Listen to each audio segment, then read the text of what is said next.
let's go ahead and call this Pompano Beach City Commission meeting September 10th, 2024 to order. If I could ask everyone to please silence their cell phones or put them on vibrate during the meeting, I appreciate that. That way we don't get disturbed by somebody getting a call. Let's go ahead and call the roll. Commissioner Fournier? Here. Commissioner Moss? Here. Commissioner Perkins? Here. Commissioner Segerson-Eaton? Vice Mayor McGee? Here. Mayor Harden? Here, thank you. I'd like to point out Commissioner Segerson-Eaton couldn't be with us today, but she is here in spirit. Our invocation this afternoon will be given by Pastor Larry Trotter from the Florida Coast Church. If we could please all rise for the invocation, followed by the Pledge of Allegiance. Thank you.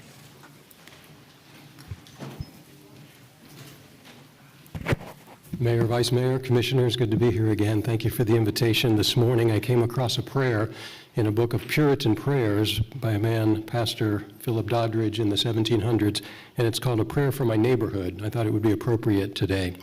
Let's pray. May God's grace visit all who suffer loss, and may your compassionate eye regard them where they live. May your providence cement, strengthen, and adorn them, for unless the Lord builds the city, they labor in vain who build it. May the candle of the Lord shine on them, and your spirit enlighten and renew their souls. May peace and prosperity, friendship and faith always flourish in this neighborhood and city. Fill my neighbors' troubles with compassion, Lord, so they may exchange mourning for joy and ashes for beauty, so that those who lament may rejoice with you, and that at length you may share with them the security and joy of the city of God, the heavenly Jerusalem, where no flames will be felt except those of love. In the meantime, may our eyes be lifted up to heaven in the humble hope and fervent prayer for those around us, that true Christian faith would spread throughout the entire world, and may that faith prevail in our own hearts, that we may faithfully practice and grow in you. So will we understand your loving kindness, Lord, as we live our daily lives. And though there may be mysteries of providence we cannot explain, we will believe that your paths are mercy and truth, and find the truest and securest peace in our passage to everlasting joy through Jesus Christ. Amen. Amen. Thank you, Pastor. I pledge allegiance to the flag of the United States of America, and to the republic for which it stands, one nation, under God, indivisible, with liberty and justice for all. Thank you. Very good. Can I get a motion approving the regular City Commission meeting minutes of July 23rd, 2024? So moved. Seconded. And seconded. All in favor say aye. Aye. Opposed? Motion carries unanimous. Thank you. Can I get a motion approving the City Commission budget workshop minutes of July 15th, 2024? So moved. Seconded. Second. And seconded. All in favor say aye. Aye. Opposed? Motion carries unanimous. And finally, can I get a motion approving the City and CRA Board joint special meeting minutes of June 20th, 2024? So moved. Seconded. Second. Moved and seconded. All in favor say aye. Aye. Opposed? Motion carries unanimous. Thank you. On our agenda today, let's see, item number 17 is going to be postponed until December 10th, 2024. So 17 will be postponed. And that's any other changes on our agenda, Mr. Harrison? No, sir. Very good. Can I get a motion approving the agenda as amended? So moved. Seconded. Moved and seconded. All in favor say aye. Aye. Opposed? Motion carries unanimous. Thank you. On our consent agenda discussion this evening, we will be pulling item number 2 for individual discussion. All other items on the consent agenda are eligible for discussion during audience to be heard. So 2 will be pulled. Very good. That takes us up to proclamations. I've got 2 of them today. First is going to be Hunger Action Month proclamation. Proclaims September as Hunger Action Month in the city of Pompano Beach. Lisa Devine for Feeding South Florida will accept the proclamation. I believe Lisa's here. I'll meet you right over there. Very good. Next we'll have Suicide Prevention Month proclamation. And that will be accepted by, let's see, Margie Rohrback, Education Committee Co-Chair.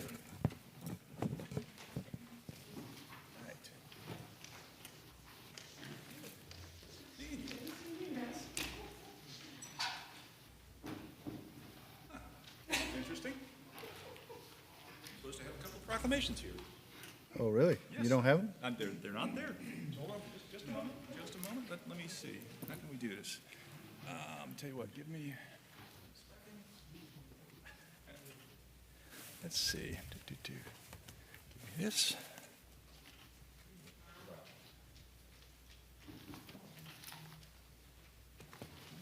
Let's see.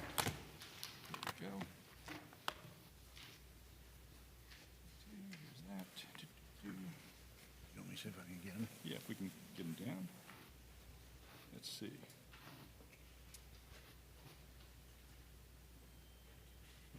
All right. We will improvise.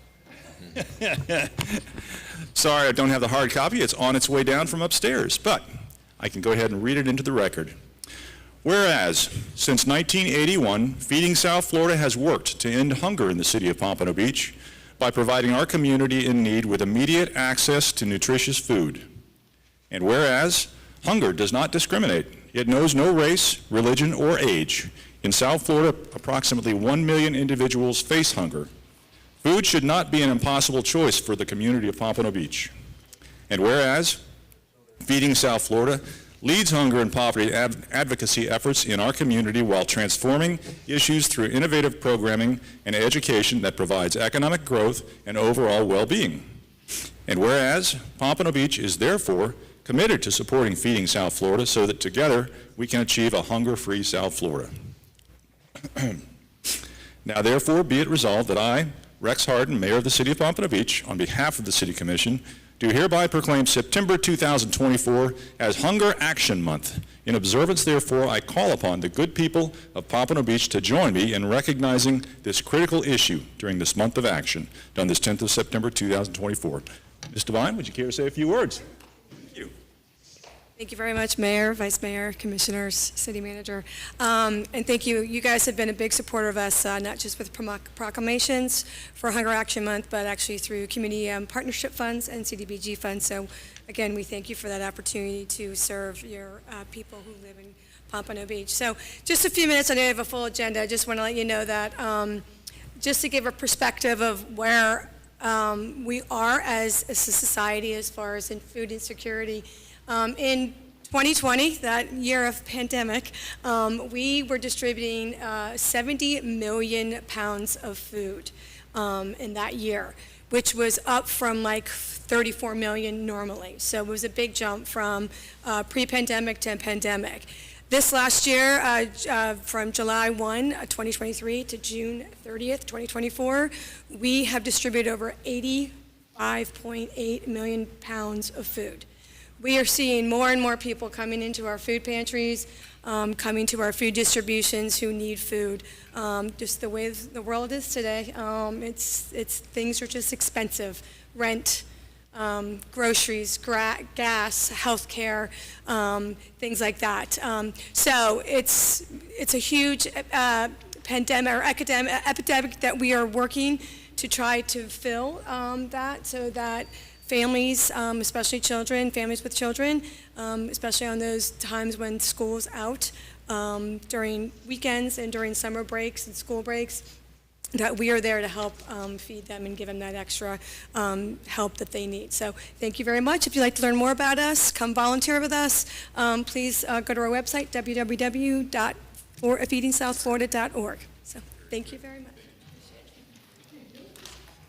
Yeah, thank you so much for what you do for our community and the overall South Florida community. Seriously, it's amazing the huge need that there is out there for just sustenance food. Thank you. All right. How you doing? Good, very good. All right, let's see. Here we go. Suicide Prevention Month. Whereas the city is firmly committed to raising awareness about suicide prevention in the city of Pompano Beach and Broward County.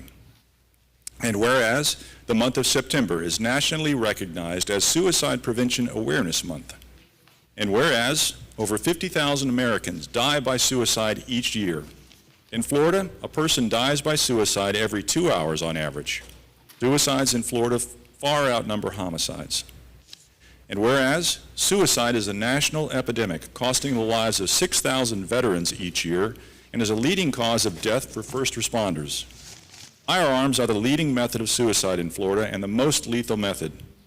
Access to a gun triples the risk of death. And whereas the American Academy of Pediatrics, the Children's Hospital Association, and the American Academy of Child and Adolescent Psychiatry have declared a national emergency in child mental health. And whereas suicide is the second leading cause of death for children, adolescents, and young adults aged 10 to 24 years. Whereas it is critical to recognize the signs of depression that may lead to thoughts of suicide, including speaking about wanting to die, feelings of isolation or hopelessness, increased use of drugs or alcohol, and severe mood swings. And whereas it is critical to recognize the best methods to prevent suicide when a person is in crisis. Ask if the person is thinking of taking their life. Keep them safe and remove their access to lethal means such as firearms, poisons, and prescription drugs, and get them professional help. In Florida, dial 211 or call the National Suicide Prevention Lifeline, 1-800-273-8255, or you can text 741-741. And whereas the League of Women Voters of Broward County has provided significant leadership in suicide prevention through community education and creation of their Lock It Up gun safety program. And whereas the Florida chapter of the American Academy of Pediatrics has provided significant leadership in suicide prevention through community education and programming. Therefore, be it resolved that the Pompano Beach City Commission designates the month of September as Suicide Prevention Month and enthusiastically supports the mission of Lock It Up and the League of Women Voters of Broward County Gun Safety Committee, as well as the Florida chapter of the American Academy of Pediatrics, by encouraging safe storage of firearms and removal of other lethal means to prevent suicide. Done this 10th day of September 2024. Rex Harden, Mayor. Thank you so much for what you all do. Would you care to say a few words? Yes. Thank you. On behalf of the League of Women Voters of Broward and the Florida chapter of the American Academy of Pediatrics, I'd like to thank the Commission for recognizing Suicide Prevention Awareness Month. As the Mayor just told you, over 50,000 Americans die by suicide each year, and half of those are by firearms. Locking up guns does save lives. And the new number to call for mental health crisis is 988. That's 988. Anyone who would like a free gun lock mailed to their home can email Gloria, Gloria, like the song, .lewis, that's LEWIS, @va.gov. Thank you so much. Thank you. Got the hard copies here. Let's go ahead. Okay. We can pass them out now. How's that? All right, that's great. You want a picture? All right, yes. Thank you so much. Appreciate it. Yep, that's yours. Right. Eating South Florida. Come on up. Lisa. Well, I'll take it. Thank you.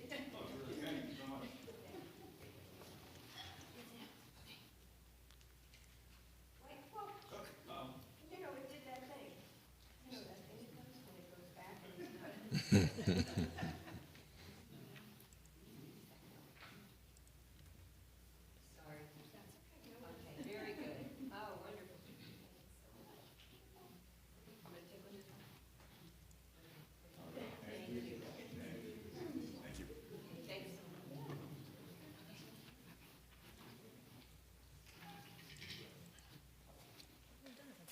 Yeah. It's good they're in the backup. All right. Good deal. All right, that takes us up to audience to be heard. Do we have anyone signed up for audience to be heard, Kervin?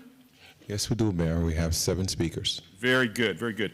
At this point in time, before the speakers come up, and this doesn't apply to today, of course, but going forward, just so everyone is clear, the audience to be heard, we will not have multiple people sign up and one person speak. From now on, one person speaks for one person signed up. So we've had situations before where somebody took 10 minutes of time, and we're not going to do that anymore. It's individual from now on, just letting people know. That doesn't apply to today if we've got a situation, but let's go ahead and bring them up. Okay, first speaker, Norm King, followed by John Bodnar, followed by Pat Anderson. Very good. Just name and address for the record in 3 minutes, please. Thank you.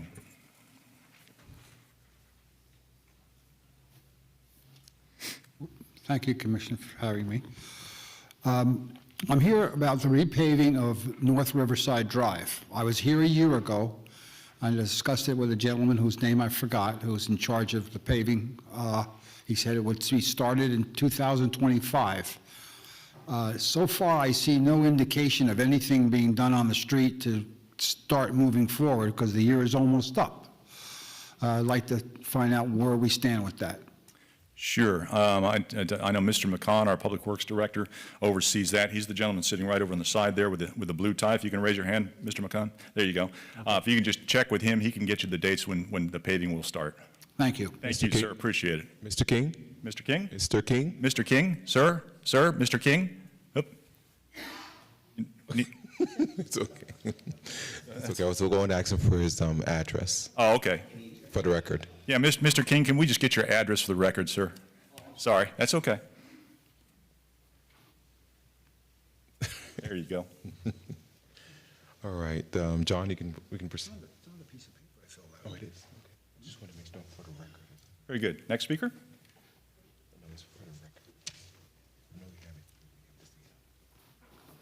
Just name and address for the record. Hi, my name's Norm King, in case there's any confusion.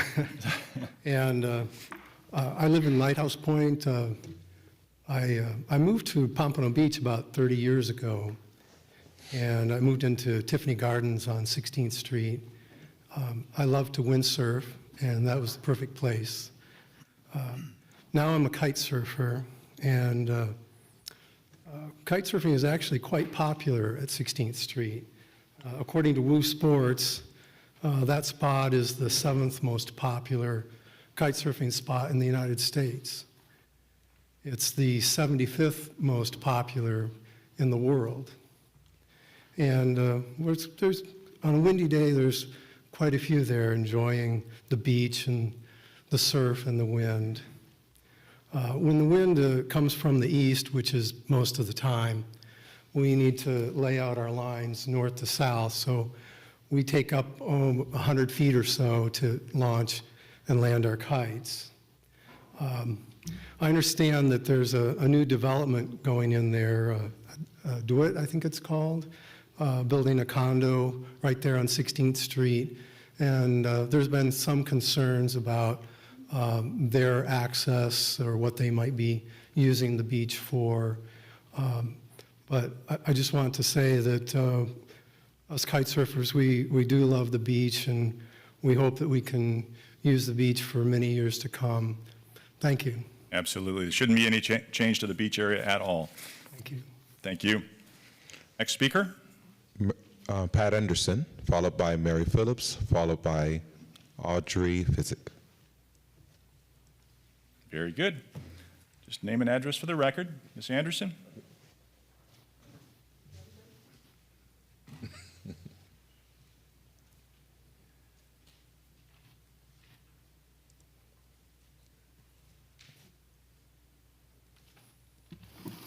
Thank you. Okay, we're going to start me at 3 minutes. And I have it written down, and it's real easy. All I'm going to do is read it. You had interrupted me before I had 3 extra seconds, so I included it in my beginning of this one. What I'm here today for is to tell you that I went down to Broward County Property Appraiser VAB building downtown. It's huge, and there are so many avenues to get involved in. I am so dedicated to getting the truth out of this that I did go there a couple times. The parking is tough. The security is tough.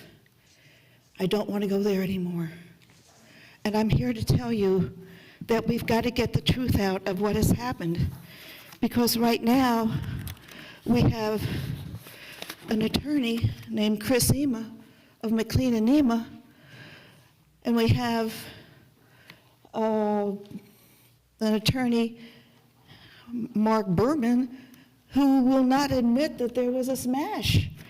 There was a smash, and it was a very big smash. Okay?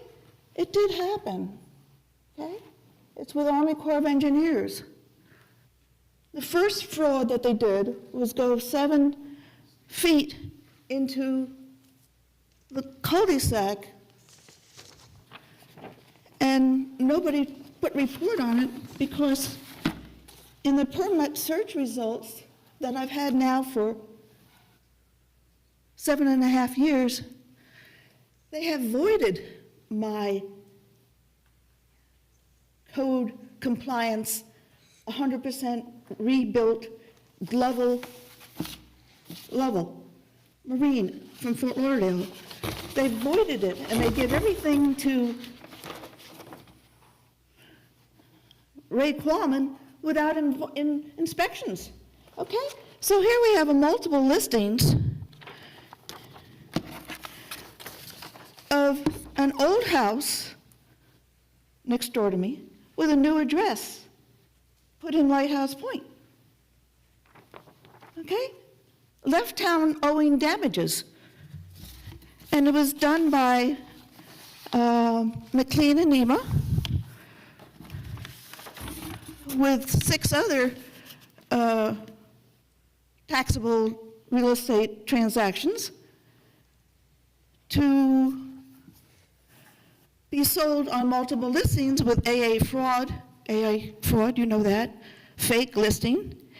And so we have an old house with a new address, and the proposal was the smash built by Qualman, approved by city attorney, approved by Greg Harrison. You got to tell the truth. Thank you. Thank you, Ms. Anderson.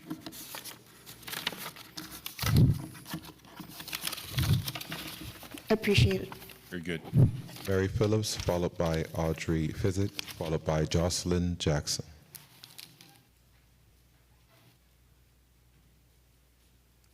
Just name and address for the record, please. Mary Phillips, 384 Northwest 19th Street, Pompano Beach, Florida, 33060. I'm just going to give this to everybody so that you're aware of the programs that we've been doing here in the city of Pompano Beach.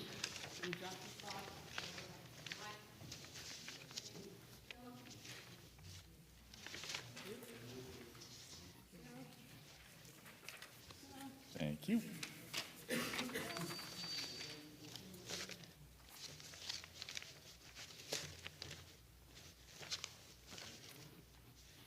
We have a number of programs that we've been presenting to the city of Pompano Beach over the years. Our latest program is Teens Chasing Dreams. We have 2 programs, one at the Northwest Branch Library and one at the Collier City Library this year. It is a free after-school program for high school students, free refreshments, open discussions. We help them with community service hours, employment, scholarships, and they receive a $100 gift card at the end of attending our program. The program starts October on Thursdays and Fridays, depending upon what location, and it ends in April. We also will be doing the Health and Wellness Fest once again at the City Center. We do it every year. We give away turkeys, and we give away resources to help people with social services needs. This year, we're planning on doing also, and we've got approval from BSO, to do an employment lab at our location, our office, 164 North Powerline Road. We should be rolling that out either in October or November. And for 2 days out of the week, anybody in the community or outside of the community, anybody in Broward County can come, and we'll assist them with their resumes and posting for jobs. Because as you know, a lot of senior citizens, after they retire, they come to find that they need to go back to work, and then they don't know how to maneuver that internet so that they can apply for a job. So we're going to be offering that service. As you can look at the bottom of this, the city of Pompano Beach is not represented on any of our information. We receive no funding from the city of Pompano Beach for our programs. We will be submitting a request for sponsorship to get the city to sponsor our programs. Okay, so I'm going to be sending that to Mr. Harrison, and hopefully we will get an approval so that we can get some assistance to continue to provide these programs in the city of Pompano Beach. Thank you very much. Thank you. Appreciate it. Appreciate all your services. Next speaker.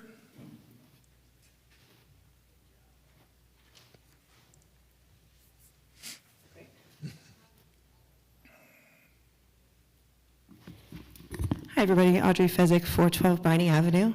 I'll be fairly brief. I came to represent some residents that are concerned with the same project that Mr. King spoke about, the improvements to the North Ocean Park at 16th and the beach. The main reason for coming today was just that this project was recently at the Development Review Committee, and is pending resubmittal by only one party.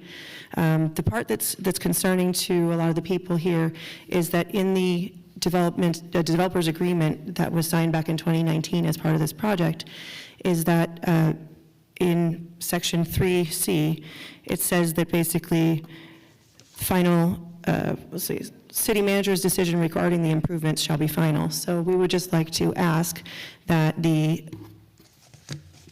when the item comes back to the Development Review Committee, that the public has then an opportunity to provide their input as to its design and the amenities that are included. Some of the concerns are that the developers are currently making it look like it's part of their building as opposed to a city park.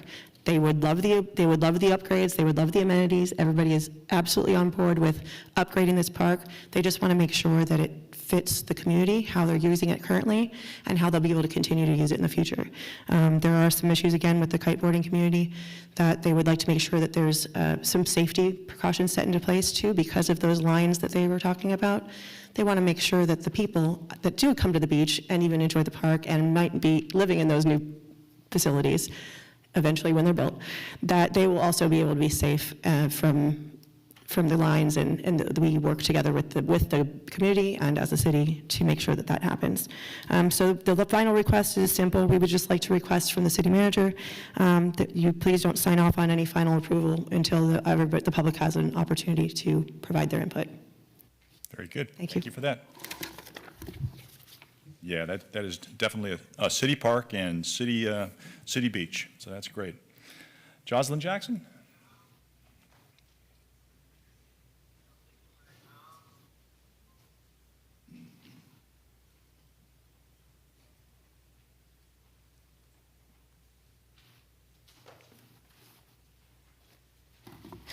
Please speak directly into the microphone. Thank you. Hello, how are you? Good. Everyone, I hope you enjoyed your holiday. It's a long vacation. I'm Jocelyn Jackson, as you know. I would like to say I attended Mr. Macon's funeral, and it was very disheartening not to see any representatives there of this commission board.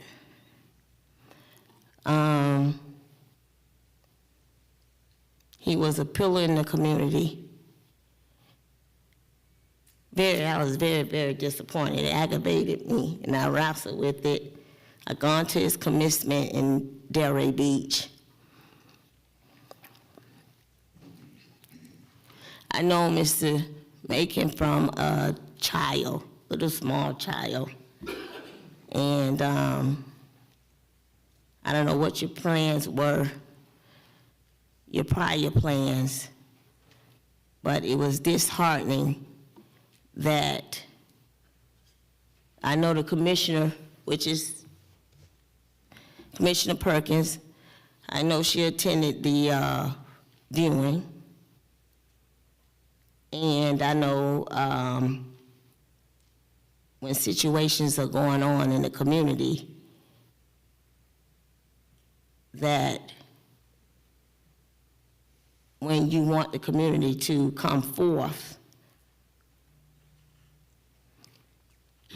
because your own personal emotional feelings, or you feel like this board is not cooperating, the seats are filled. And you often, Commissioner Fournier, co-sign with them when situations are going in the Northwest community, when we got an audience. And I want you all to know that it saddens not only me and others, the turnout for his funeral. I also would like to add real quickly, BSO. I'm always respectful to the BSO in the city. Now, when we have these officers, new officers who come to the city, working in the city, we expect them to get to know the people, get to know the residents. Now, this particular officer, I pull up, which majority know who work in the community. When I see him, hey, how you doing? How's it going? How's your day? This particular one says, I pull up on him at Pat Larkins. I say, hey, how you doing? So he says to me, what do you want? So I told him, I say to him, I'm wrapping it up, Mayor. Very quickly, thank you. I will. But I need you to know this before some go left. Very quickly, Ms. Jackson. I sure will, I am. So he says to me, what do you want? And I say to him, who in the hell you think you talking to? And Very, I Ms. say to Jackson, I'm him- going to have to say thank you. Okay, I okay. got to cut you off, otherwise I'm not being fair to everybody else. Thank you. okay, you're not being fair to everybody else, so since you said that, I will walk away because I want you to be fair and treat everybody equally. Thank you. Okay? Very good. Mayor, All right. Appreciate it. But do something about it, though. Okay, I hear you. Address it. Thank you. Colonel, please do. Thank you, Ms. Jackson. Thank you. Thank you. may I briefly say something? Sure, Thank you, Jocelyn. With respect to this, I was saddened to hear about his passing also. Unfortunately, I didn't learn of it until after the viewing and the memorial service. So I would have made every effort to be there had I known. As soon as I found out, I did reach out to Mr. Harrison to see what we're doing. And it is unfortunate that we always assume that everything is communicated and we know things, but that doesn't always happen. So my apologies. Very good. I appreciate that Thank you, Ms. kindly. Jackson. Thank you. Could I just tell her I appreciate her saying that, Thank you, Mayor? Ms. Jackson. Thank you, Ms. Jackson. Next speaker. Roger Phillips. Thank you.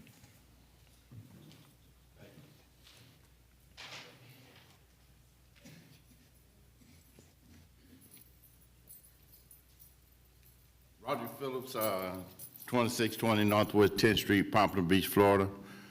Good afternoon, everyone. Good afternoon, BSO. My concern this evening or afternoon is the homelessness.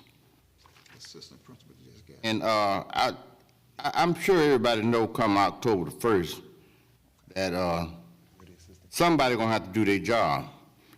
I don't know if it's the city or BSO because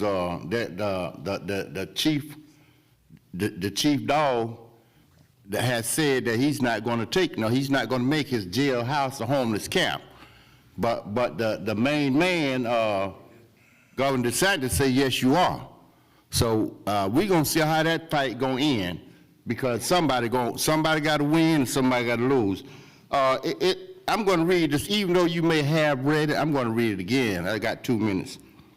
It says, starting October the 1st, 2024, the law will bar cities and counties from allowing people to sleep at places such as public buildings and in public right-of-ways. BSO is overwhelmed, the officers are underpaid, and I don't know what Tony gonna do because he burnt $97 million. So BSO need help. I don't know if they're gonna get it from the homeless advocates, if they're gonna get it from lock them up, but they need help with the homeless situation because as much as they try to do their job, it's helping out a little, but it's not helping out enough. At 164 North Power Line Road, we have a child care center. Also, we have a vegetable market coming. The area smells like defecation because the homeless defecate, urinate, and what else they can do in that area. It does not smell like an area where you want to go shopping. And BSO is always there. They're always there. They're not taking nobody to jail because Tony told them not to, apparently. But October the 1st, somebody going to have to do their job. the law is going to have to do the law, or somebody in the city, or we going to have to pay. And it's probably going to be taxpayers paying for somebody not doing their job. My name is Rob Phillips. I love the city, and thank you very much. Thank you. Appreciate it, sir. Next speaker. Mayor, that concludes the audience to be heard. Very good. Thank you for that. All right, that takes us up to our consent agenda. Can I get a motion approving items 1 and 3 through 12? So moved. Seconded. Moved and seconded. All in favor say aye. Aye. Opposed? Motion carries unanimous. Thank you. Item number 2 is a resolution. A resolution of the City Commission of the City of Pompano Beach, Florida, supporting the application by the Community Foundation of Broward to designate the Blanche Ely and Sanders Park neighborhoods as Florida Children's Initiative, providing an effective date. So moved. Seconded. Moved and seconded for discussion. I pulled this item. I just wanted to highlight what's going on there and just say thank you to everybody involved. The folks that are involved in this, they've been very good to the city of Pompano Beach, and they really want to further engage with us. And I know that it's a labor of love on a lot of people's part, but I just wanted to highlight this, that it's a great thing for our community, it's a great thing for our schools, and just wanted to basically say thank you to everybody involved. That's all I've got. I know Commissioner Perkins, you wanted to say something on this also? Yes, it's a very much needed grant, and I do support it 100%. However, the grant is only to cover the, the Sanders Park area and the Blanche Ely area, and I just wanted to know, since the grant has not been submitted, is it possible to extend some of that area? Because we do have 33069 is one of the poorest zip codes in Broward. So is it possible to extend it to other areas outside of Sanders Park and Blanche Ely? Good afternoon, Mayor, Vice Mayor, Commissioners. Earl Bosworth, Assistant City Manager. Commissioner, I'm not sure of the process right now because this was a community foundation grant to look at, actually just to start and develop their planning process. So Okay. I will certainly talk to Sherry about it to see. We would be a partner going forward should the commission approve this resolution today. Yeah. So we'll find out and get back. I do agree with it. I think it's a good idea. We could use the resources in those areas.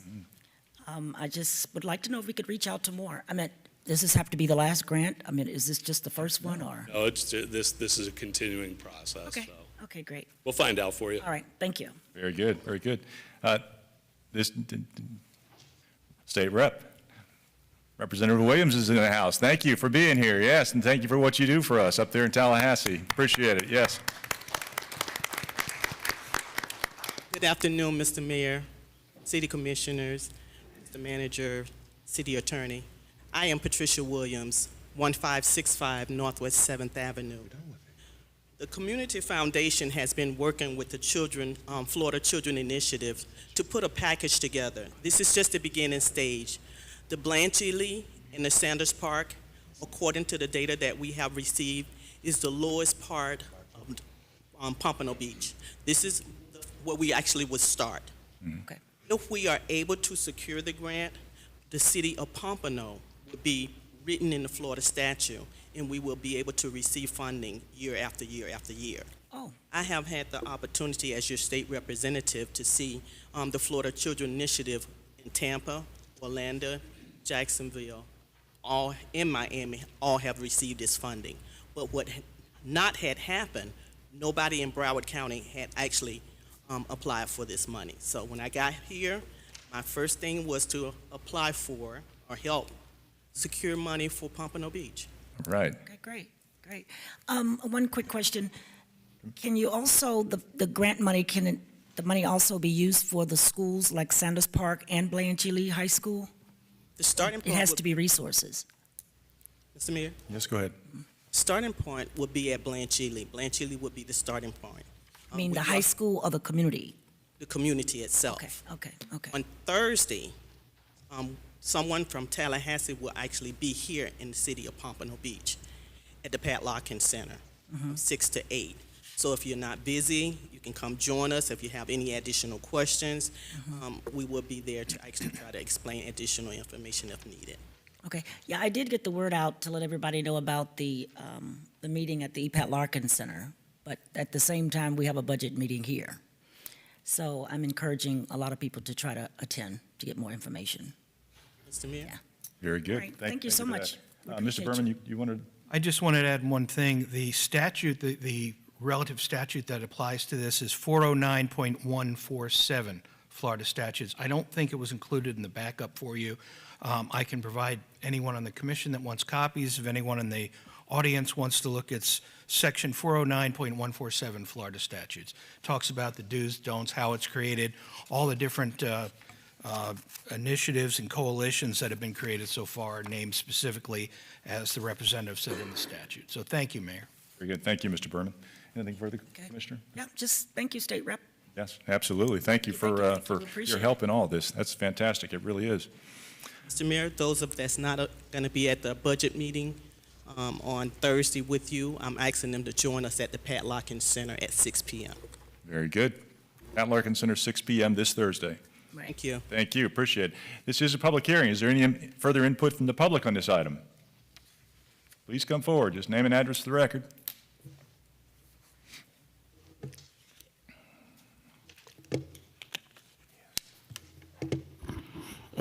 I support this item, Mayor, but I want to say something else while I'm here. Mayor, can I ask, I think the Assistant City Manager just gave the City Manager the request form. The Assistant Principal of Blanche Ely is in the audience, and she didn't make the deadline to speak, and she wanted to say something about Blanche Ely. Can you entertain that? Sure. Well, yeah, come on up. Yeah, All right, thank you, Mayor. Speak on this item, sure. And just for Mr. Thrower, just for the record, name and address. Vicente Thrower, Pompano Beach. Thank you very much. Appreciate it. Either one, that's fine. Go ahead. Just name and address. Yes, good afternoon. Thank you for having me here. My name is Dr. Jenny Thelwell, and I am the intern principal at Blanche Ely High School. I'm here on behalf of our proud principal, Mr. Tavares Williams. Yay. Thank you. And I just want to give you a few facts about our school. So last year, we had a 13% increase in English. We also had a 25% increase in math, and we had a 41% increase in biology, as well as in U.S. history. That brought us our graduation rate up to 89%, so we're very proud of that. And this year, we're definitely looking forward to amping that up to 100%. That is our goal. And we are the newly rated B school. So if you know anything about Blanche Ely, for the last 2 years, we were a D school. However, now we are a B school, and we're very, very proud about that. Very good. Yes. Thank you. You should be. Thank you. But most importantly, we couldn't have done that without the support of our teachers, our district leadership, and of course, the city and our community members. So on September 30th, we are going to commemorate an awesome event because the district has now approved the renaming of Building 15 for the Ernestine Price, in honor of Ernestine Price as well as Lillian Greaves. If anyone knows them, they have been pillars of this community, and they really made a lot of great changes to help us get to where we are. So we are standing on the shoulders of giants, and we're very proud of that. So we invite the city out to come and celebrate that feat with us. It will be on September 30th at 6 p.m. We have the superintendent coming and other dignitaries. We would love to see you all in the place. Thank you so much for your time. I'll be there. Thank you. Yes, appreciate it. And yes, with this grant, hopefully we can make those stats even better for Ely High. Yes, thank you. Thank you so much for what you guys are doing out there. Further input from the public? Seeing none, public input closed. Further commission from the discussion? Seeing none, let's call the roll. Commissioner Fournier? Yes. Commissioner Moss? Yes. Commissioner Perkins? Yes. Vice Mayor McGee? Yes. Mayor Harden? Yes, that takes us up to our regular agenda. Items 13 through 15 are quasi-judicial in nature. Mr. Berman will discuss the procedures we will use. Mr. Berman? Thank you, Mayor. If anyone wishes to testify on items number 13 through 15, they must be sworn in and may be subject to cross-examination by the City Commission or by interested parties. Individuals who address the Commission should state their name and whether they have been sworn. City staff will make its presentation first, followed by the applicant or anyone else wishing to testify. Following the concluding remarks of the applicant, the hearing will conclude, and the City Commission will make its consideration. All those who wish to testify on items number 13 through 15, please stand at this time, raise your right hand, and the city clerk will swear you in. You solemnly swear or affirm that the evidence or testimony that you're going to give will be the truth, the whole truth, and nothing but the truth. Thank you. Very good. Item 13 is a resolution. A resolution of the City Commission of the City of Pompano Beach, Florida, approving the Power Petroleum HQ plat lying on the west side of South Andrews Avenue, south of Southwest 2nd Street, providing an effective date. So moved? Moved and seconded. Seconded. Moved and seconded for discussion. Good afternoon, Ms. Dolan. Thank you, Mayor. Commission, Jean Dolan, Development Services. The proposed plat is approximately 7/10 of an acre located at 201 South Andrews Avenue, which is on the west side of Andrews, south of Southwest 2nd Street. The proposed plat note restricts the uses to a maximum of 9,700 square feet of office and 2,600 square feet of warehouse, consistent with the industrial land use and zoning of the property. The plat contemplates an ingress-egress on Andrews Avenue and an exit only on Southwest 2nd Street, which is illustrated on the conceptual site plan, which was provided with the submittal. The Planning and Zoning Board unanimously recommended approval of the plat on July 24, 2024, and staff recommends approval. Both staff and the applicant are available if you have any questions. Very good. And the applicant is only here for questions, is that it? Very good. Questions only. Thank you. All right, this is a public hearing. Is there any input from the public on this item? Seeing none, public input closed. Commission discussion, questions, concerns? Seeing none, let's call the roll. Commissioner Fournier, Yes. Commissioner Moss, Yes. Commissioner Perkins, Yes. Vice Mayor McGee, Yes. Mayor Harden. Yes. Item 14 is the second reading of an ordinance. An ordinance of the City Commission of the City of Pompano Beach, Florida, abandoning a portion of a 30-foot wide utility easement located on the west side of North Andrews Avenue in the block between Northwest 22nd Street and Northwest 18th Street, providing for severability, providing an effective date. So moved? Seconded. Moved and second for discussion. Once again, Ms. Dolan. Thank you, Mayor. Jean Dolan, Development Services. This is the second reading of the request to abandon the southern 15 feet of a 30-foot wide utility easement on the property located on the west side of North Andrews Avenue in the block between Northwest 22nd Street and Northwest 18th Street. There have been no changes since first reading, and both myself and the applicant are present if you have any additional questions. Very good. Thank you for that. And the applicant does not wish to make any presentation, just here for questions. Very good. Thank you. This is a public hearing. Are there any input from the public on this item? Seeing none, public input closed. Commission discussion, questions? Seeing none, let's call the roll. Commissioner Fournier, Yes. Commissioner Moss, Yes. Commissioner Perkins, Yes. Vice Mayor McGee, Yes. Mayor Harden. Yes. Item 15 is the first reading of an ordinance. An ordinance of the City Commission of the City of Pompano Beach, Florida, abandoning a portion of a 10-foot wide utility easement located on the east side of Southeast 28th Avenue at the terminus of Southeast 6th Street, providing for severability, providing an effective date. So moved? Seconded. Moved and seconded for discussion. Once again, Ms. Dolan. Thank you, Mayor. Commission, Jean Dolan, Development Services. This request is to abandon a 10-foot wide utility easement which has been located under an existing single-family structure for the past 70 years. The easement is located on the east side of Southeast 28th Avenue at the terminus of Southeast 6th Street. This lot was created by combining two lots, so what was once a perimeter utility easement ended up running right through the middle of the single-family home. The applicant wants to clear up the paperwork to remove this easement from the public record. It is obvious that this easement cannot be used for any public purpose, given it has been located under a house for 70 years. The P&Z Board unanimously recommended approval on June 26, 2024, and staff recommends approval. Staff and the applicant are both available if you have any questions. Very good. Thank you for that. Does the applicant wish to make any presentation? Just here for questions. Questions. Okay, very good. This is a public hearing. Is there any input from the public on this item? Seeing none, public input closed. Commission discussion, questions, concerns? I've just got one, Ms. Dolan. I know this is on the water, and anytime a property's on the water, I'm always sensitive about drainage concerns. Is there adequate drainage in that area so we'll never need any type of an easement on this property anywhere? Well, that doesn't mean there's no easements on this property anywhere. Okay. Just the one underneath the house is not being used, so it has no public purpose. If there does need to be a drainage easement in the future, This house is going to be rebuilt, is my understanding. They're coming in to clear up the paperwork so they can knock the house down and build another one. So all that would be accomplished through the building permitting process. Okay, very good. Thank you for that. Any further from the commission? Seeing none, let's go ahead and call the roll. Commissioner Fournier, Yes. Commissioner Moss, Yes. Commissioner Perkins, Yes. Vice Mayor McGee, Yes. Mayor Harden. Yes, that ends our quasi-judicial proceedings. Item number 16 is a consideration. Consideration to designate Northeast 10th Street as a dual-named road, Centennial Drive. So moved. Seconded. Moved and second for discussion. Good afternoon, Mr. McCon. Good afternoon, Mayor, Commission, Rob McCon, Public Works Director. This item asks you to consider dual naming Northeast 10th Street as Centennial Drive from Federal Highway to Northeast 3rd Avenue. This road is currently dual named as Elks Lodge Drive. That's really no longer appropriate. The Elks Lodge has been relocated. The youth sports complex is now in that location. So renaming it Centennial Drive would bring awareness to Centennial Park on 10th Street, located between Northeast 3rd Avenue and Northeast 5th Avenue.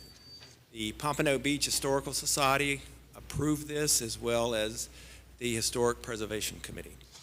So assuming you approve this, it'll come back to you as a resolution to formalize the change. That concludes my comments. Thank you. Very good. Thank you for that. This is a public hearing. Is there any input from the public on this item?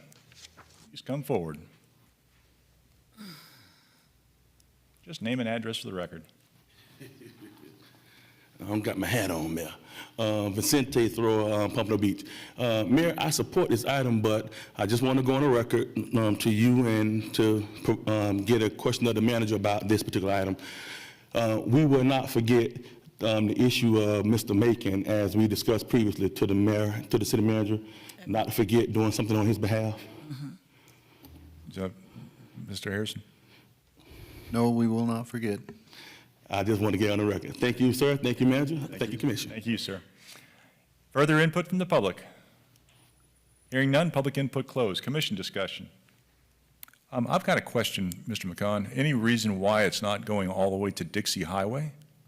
No reason. That the request came in from Mr. Dirk DeJong. That's in your backup. That's what they requested.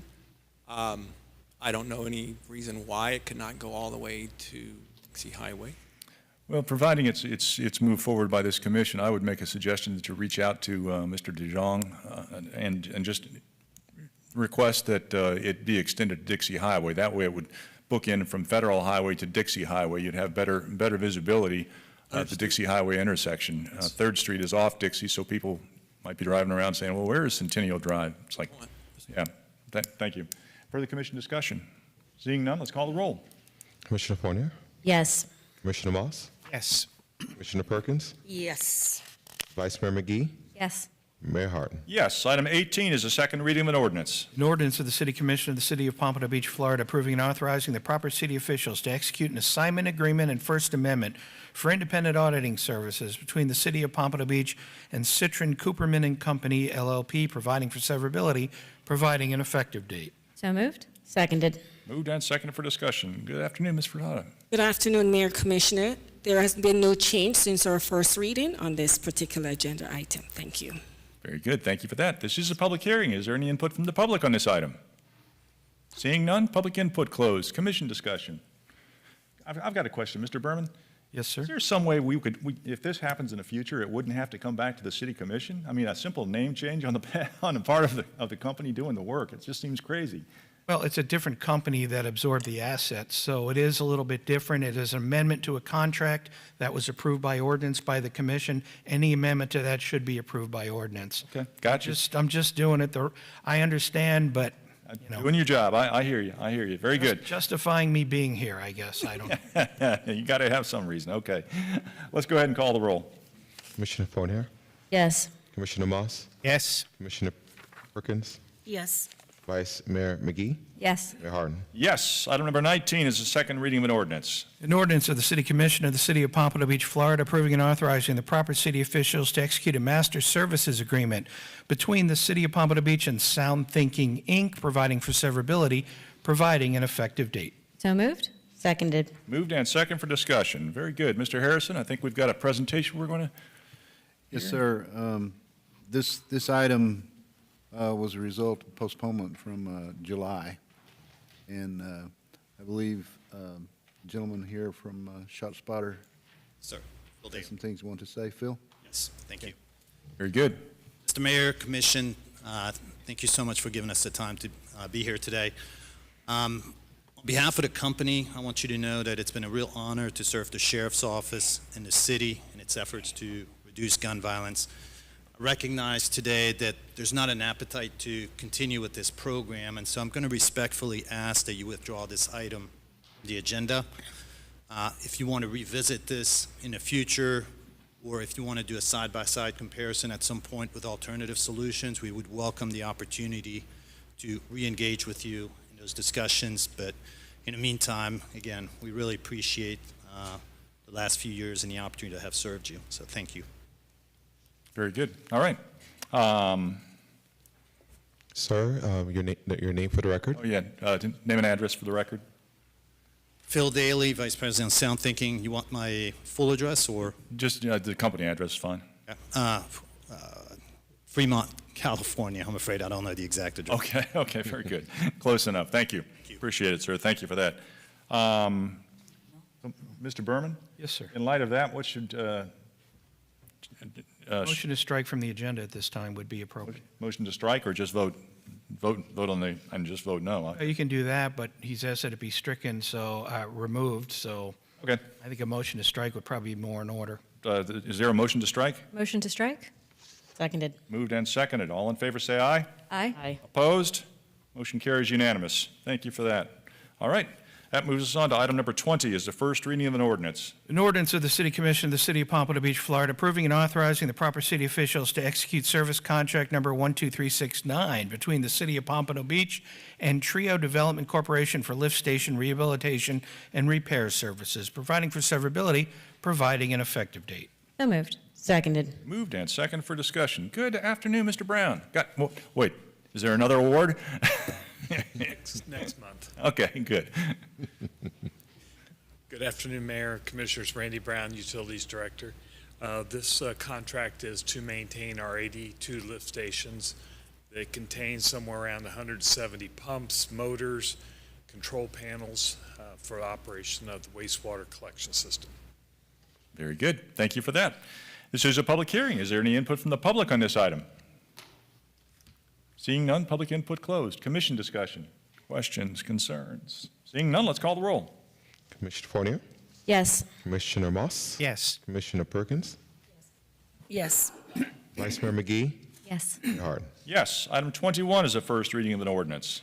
An ordinance of the City Commission of the City of Pompano Beach, Florida, amending Chapter 155 zoning code of the Pompano Beach Code of Ordinances in accordance with Section 166.04151, subsection 7 Florida statutes by amending Section 155.2407 site plan to provide the required administrative approval process for qualified Live Local Act projects by amending Section 155.4202 residential household living uses by deleting subsection A, standards applicable to household living uses, in its entirety and replacing it with a new subsection A, mixed income residential and mixed use density bonus policies, to restate and provide mixed income housing requirements and policies, and by amending Article 9 definitions and interpretation by amending Part 5 terms and uses defined to modify and provide additional definitions, providing for severability, providing an effective date. So moved. Seconded. Moved and seconded for discussion. Once again, Ms. Dolan.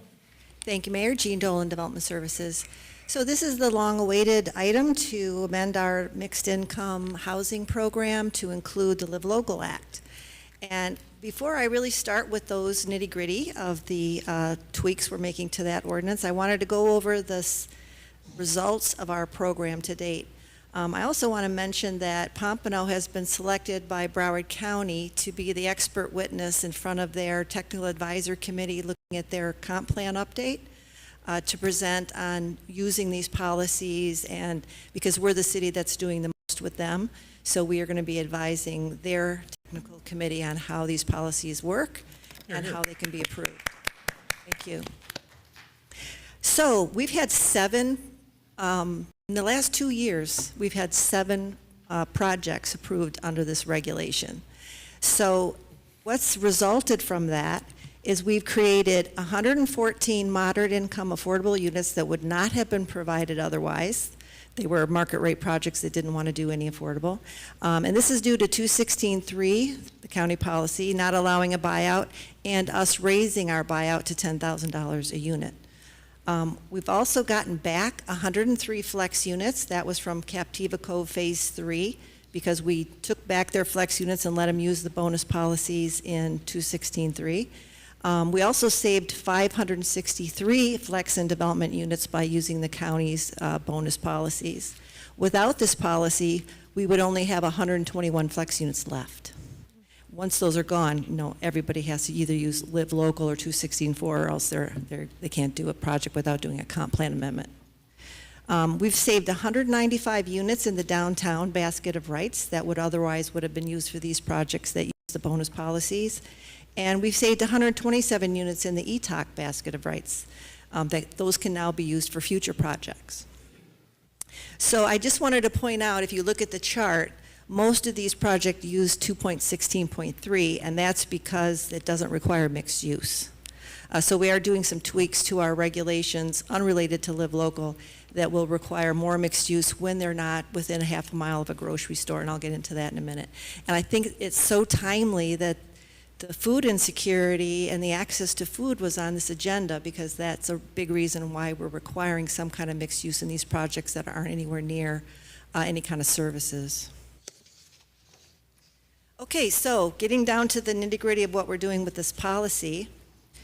First, what the Live Local Act does. As you know, the Live Local Act was passed in 2023, and then they tweaked it in 2024. They just adopted it in July. So we're coming in with the amendments to accommodate that. What I've done on this chart is highlight what changed in the 2024 version. So the Live Local Act preempts local governments from applying their land use and zoning in relation to use, meaning multifamily, density, height, and they added FAR and parking in industrial, commercial, and mixed-use districts. And it allows for, in this version of the law, it allows 0 parking in our transit-oriented district. It gives the highest residential density in the city code, that's not including any density bonus, and the highest height within a mile of the site to any multifamily project that has at least 40% affordable housing in an industrial, commercial, or mixed-use districts. There are some limitations on that height if the site has single family on 2 sides, or if it's in an air park zone. Requires projects to be mixed use in cities with less than 20% commercial or industrial land use. So Pompano is 8.6% commercial and 21% industrial. So the city attorney's office is interpreting that all Live Local projects have to be mixed use, because we're not 20% commercial or industrial. We're only 8.6% commercial. So all Live Local projects would have to be mixed use. Live Local Act excludes residential land use and zoning districts. So you can't do a Live Local project in a residential land use. It also excludes areas affected by Chapter 333.03, which is the Air Park Overlay District. And we're going to apply that reasonably. We're just going to say you can't, if you have to get an airport permit for the height, you can't do this kind of unlimited height approach. You have to be within the required height. We could interpret that much more liberally because they wrote it very bluntly. I'm sure they'll do more amendments to the law to make that more clear, but anyway, we'll be sensible about it. It also requires administrative approval of any affordable housing project approved under the Live Local Act with no public hearings by either elected or appointed bodies.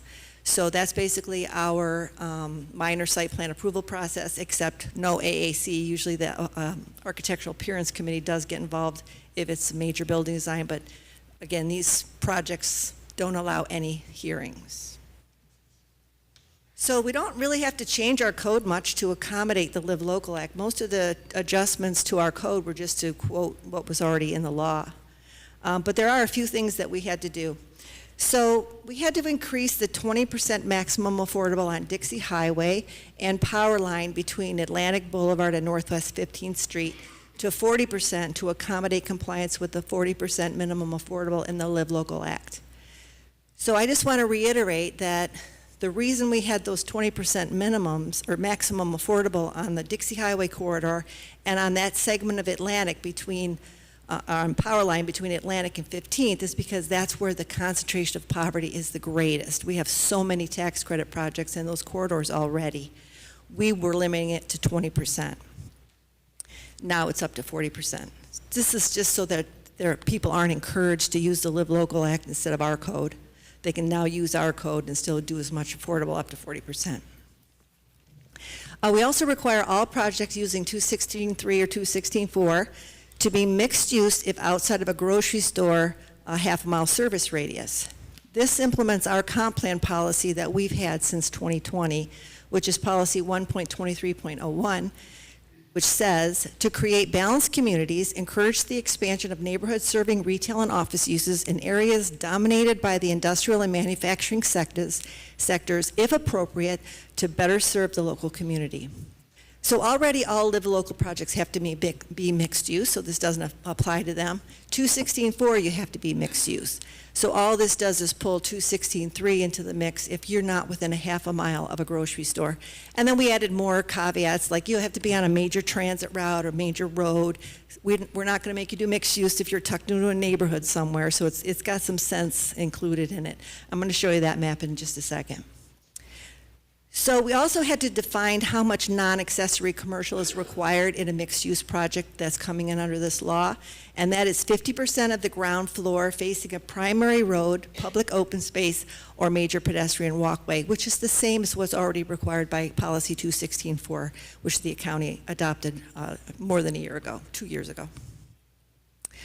So we're going to also, one of the changes to this code is we're increasing the parking requirement for all mixed-use projects to include the 1 guest space per 5 units. If you recall, we recently updated our primary code for that because we had it for townhomes but not for these other projects. And when they were coming in using the minimum parking standard, it really wasn't accommodating guests at all. So we added that 1 guest space per 5. We've also specified that if you're using any of the incentives in this mixed income housing parking incentive, you cannot combine those with the Live Local Act parking incentives. Because what happened, and we've had a couple conversations with developers now, is they want to come in and use Live Local, do 0 parking if they're in one of our transit-oriented corridor for some of their units, and then use our minimum parking code in the mixed income section for the rest. So we're saying, no, you either come in under our code or you come in under Live Local.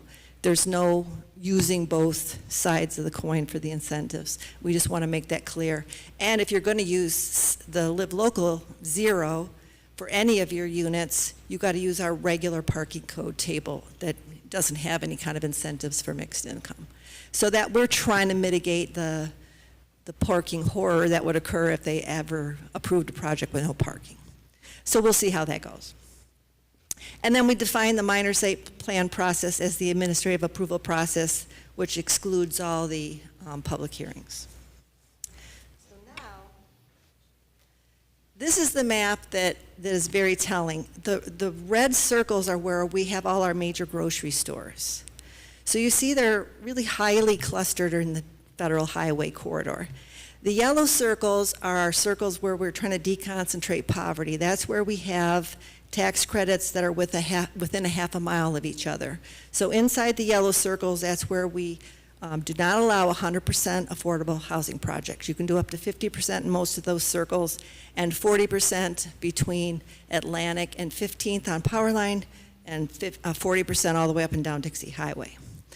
What's kind of startling by this map is the lack of overlap between the yellow circles and the red circles. And that's really what we're talking about, is the whole food insecurity, the limited access to food. And if you don't have food, which every single person needs, you can be sure they don't have other types of retail services. So when we're building these projects on commercial corridors, which are meant for commercial development to serve the people, we need them to be mixed use in these areas that obviously don't have a service base. So we're adding that regulation because it's not happening organically. And then we're adding some definitions to the code just to make sure everybody's clear. on the difference between a convenience store and a grocery store and what we mean by mixed income, which is a combination of income restricted and unrestricted. So the Planning and Zoning Board did recommend these amendments on June 26, 2024, and staff also recommends approval, and I'm happy to answer any questions you may have. Very good. Thank you for that work and that presentation. Appreciate it. This is a public hearing. Is there any input from the public on this item? Please come forward. Just name and address for the record.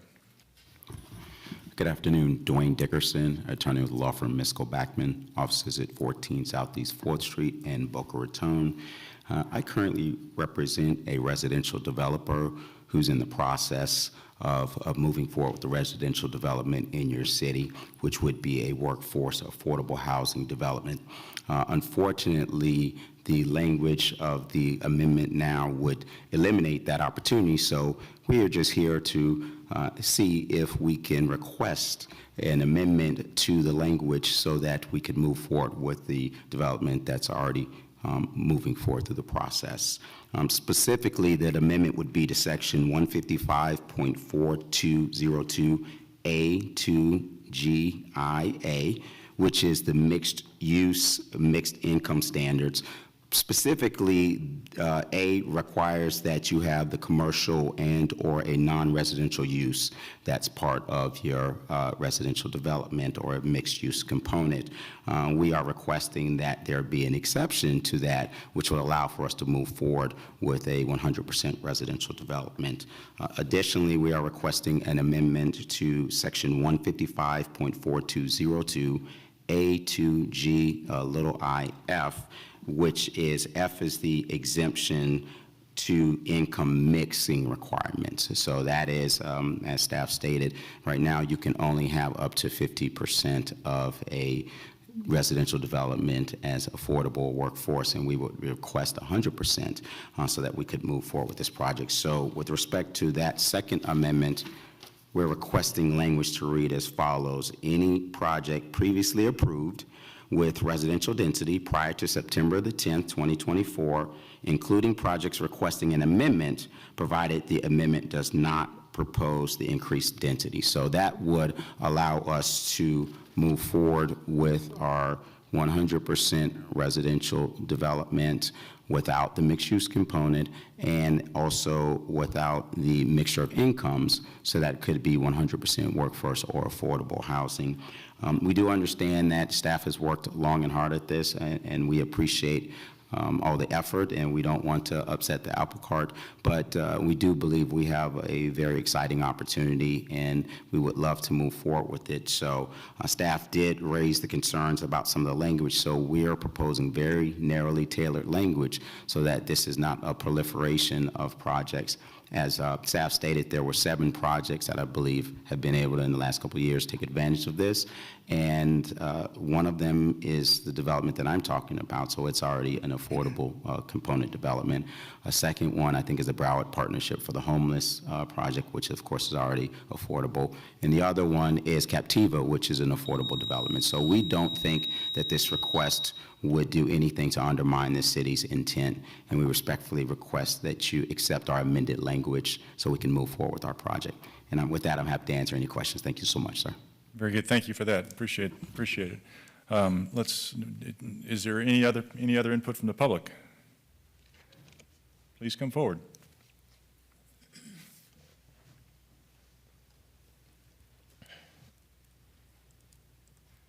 Just name and address for the record. Jocelyn Jackson. I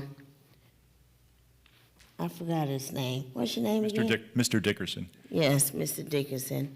Yes, I'm familiar with some of the projects that Mr. Dickerson was speaking about, and that was a question I had. What about the projects that was previous before this came into place? Are those gonna need to? No, code amendments are not retroactive. If you already have a development order, you're done. You're just pulling permits and building a project. Okay, and I also would like to say, I've been excited for the new development that's going on. I know Lenny have a couple, like the Marquise, Captivia Cove, Sonata, you know, those developments, and also we have the elderly place across Dixie Highway. Right. I'm excited about it because it gives more opportunity for our residents, you know, because it's tough out here and rent is high. So they're very excited about it. The apartments fill up so quick, you know, before they even up in the air completion. So I want to say thank you, Lenny, for the opportunity for the residents to be able to sustain shelter. Let's put it that way. That's what I want to say. Very good. And this is only for the new. When does this take place? Not until we pass it. Okay. All right, thank you. Thank you. Next speaker.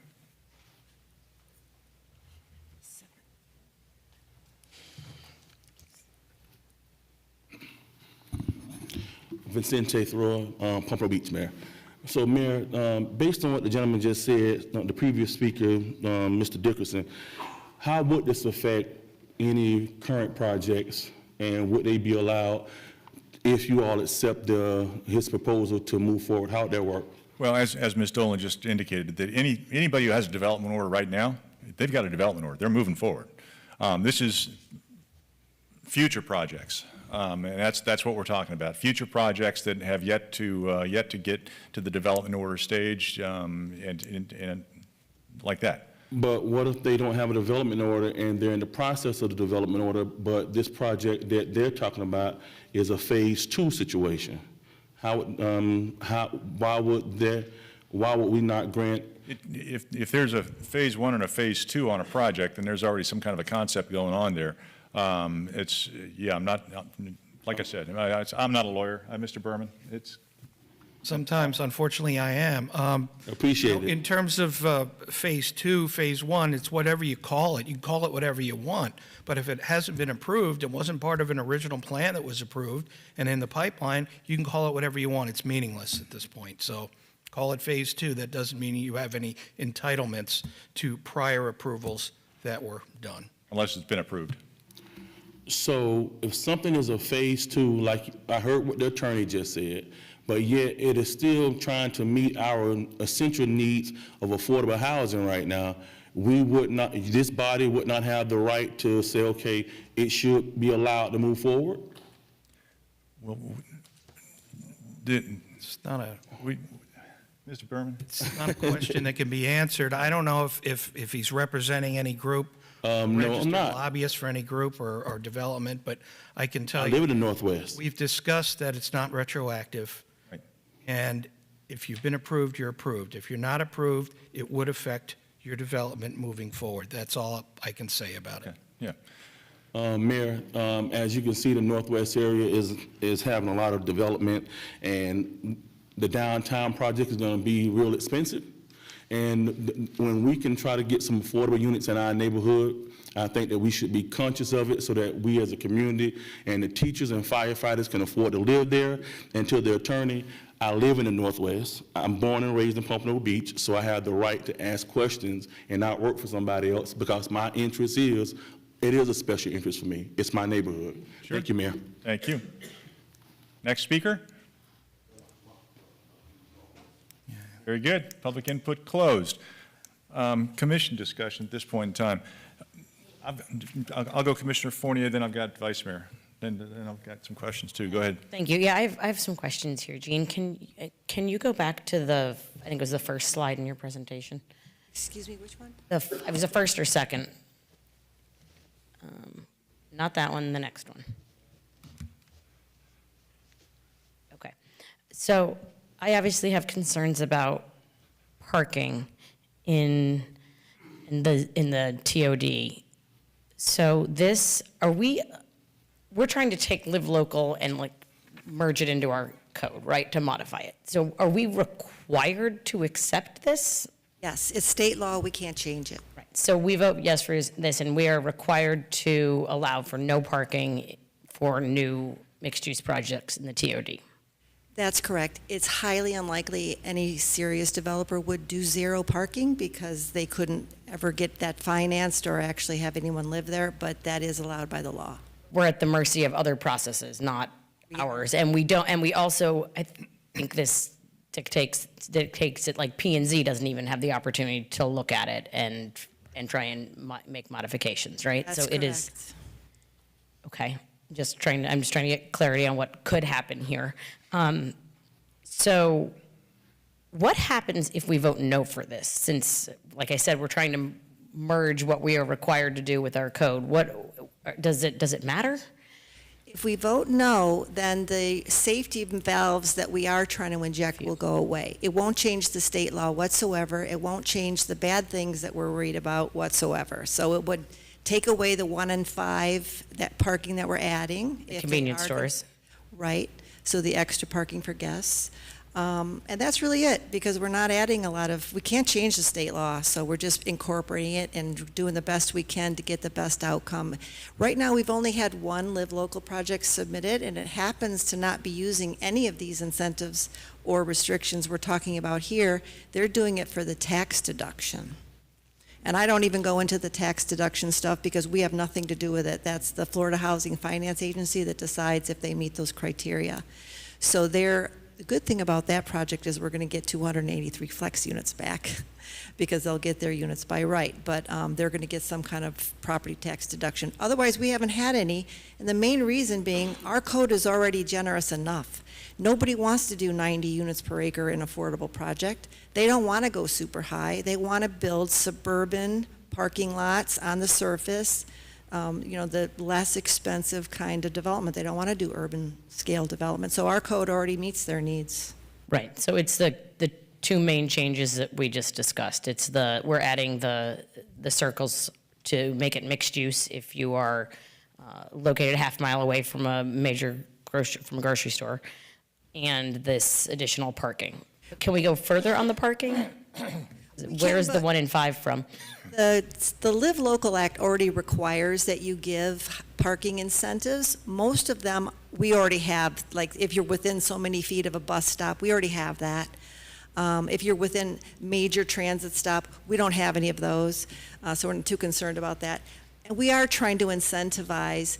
It's not that people will use these minimums necessarily, it's just an incentive, like gives them a break if they're trying to do a affordable project. So we're already doing what the state's trying to do, just not to a ridiculous degree. Okay, so those are my questions on your presentation. Now, with respect to the proposed amendment,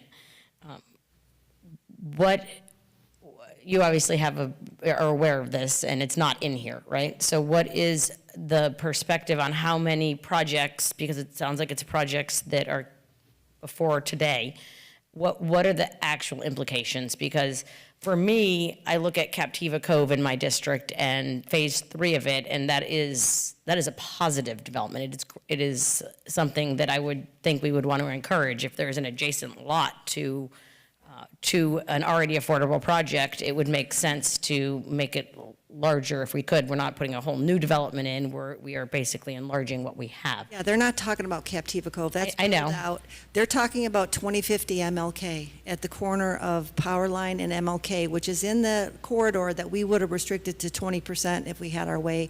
Because if you look at the circle map, that's the center of the highest concentration of subsidized housing units we have anywhere in the city. Right, but So aren't they're we trying to cut themselves out of our circles. Right. When I was referring to Captiva Cove phase 3, I was saying it's kind of additive to phase 1 and 2 that are already there and adjacent to it. So aren't we talking about projects that are adjacent and part of an existing affordable, not a new one, but? No, incorrect. This is not touching any other affordable project. It is not a second phase of an existing affordable project. Captiva 3 was approved before the mixed income policy was even adopted. So this has nothing to do with phases of an existing project. It is a standalone project. What was approved for 2050 MLK?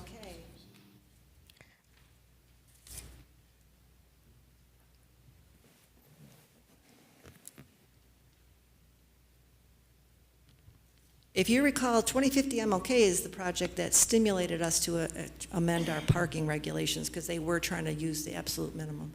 So this is the resolution that created the entitlements for that project. So this was only going to be, this was using policy 216.3. They got like 39 flex units, and then they used 39 times 6 was all their bonus units.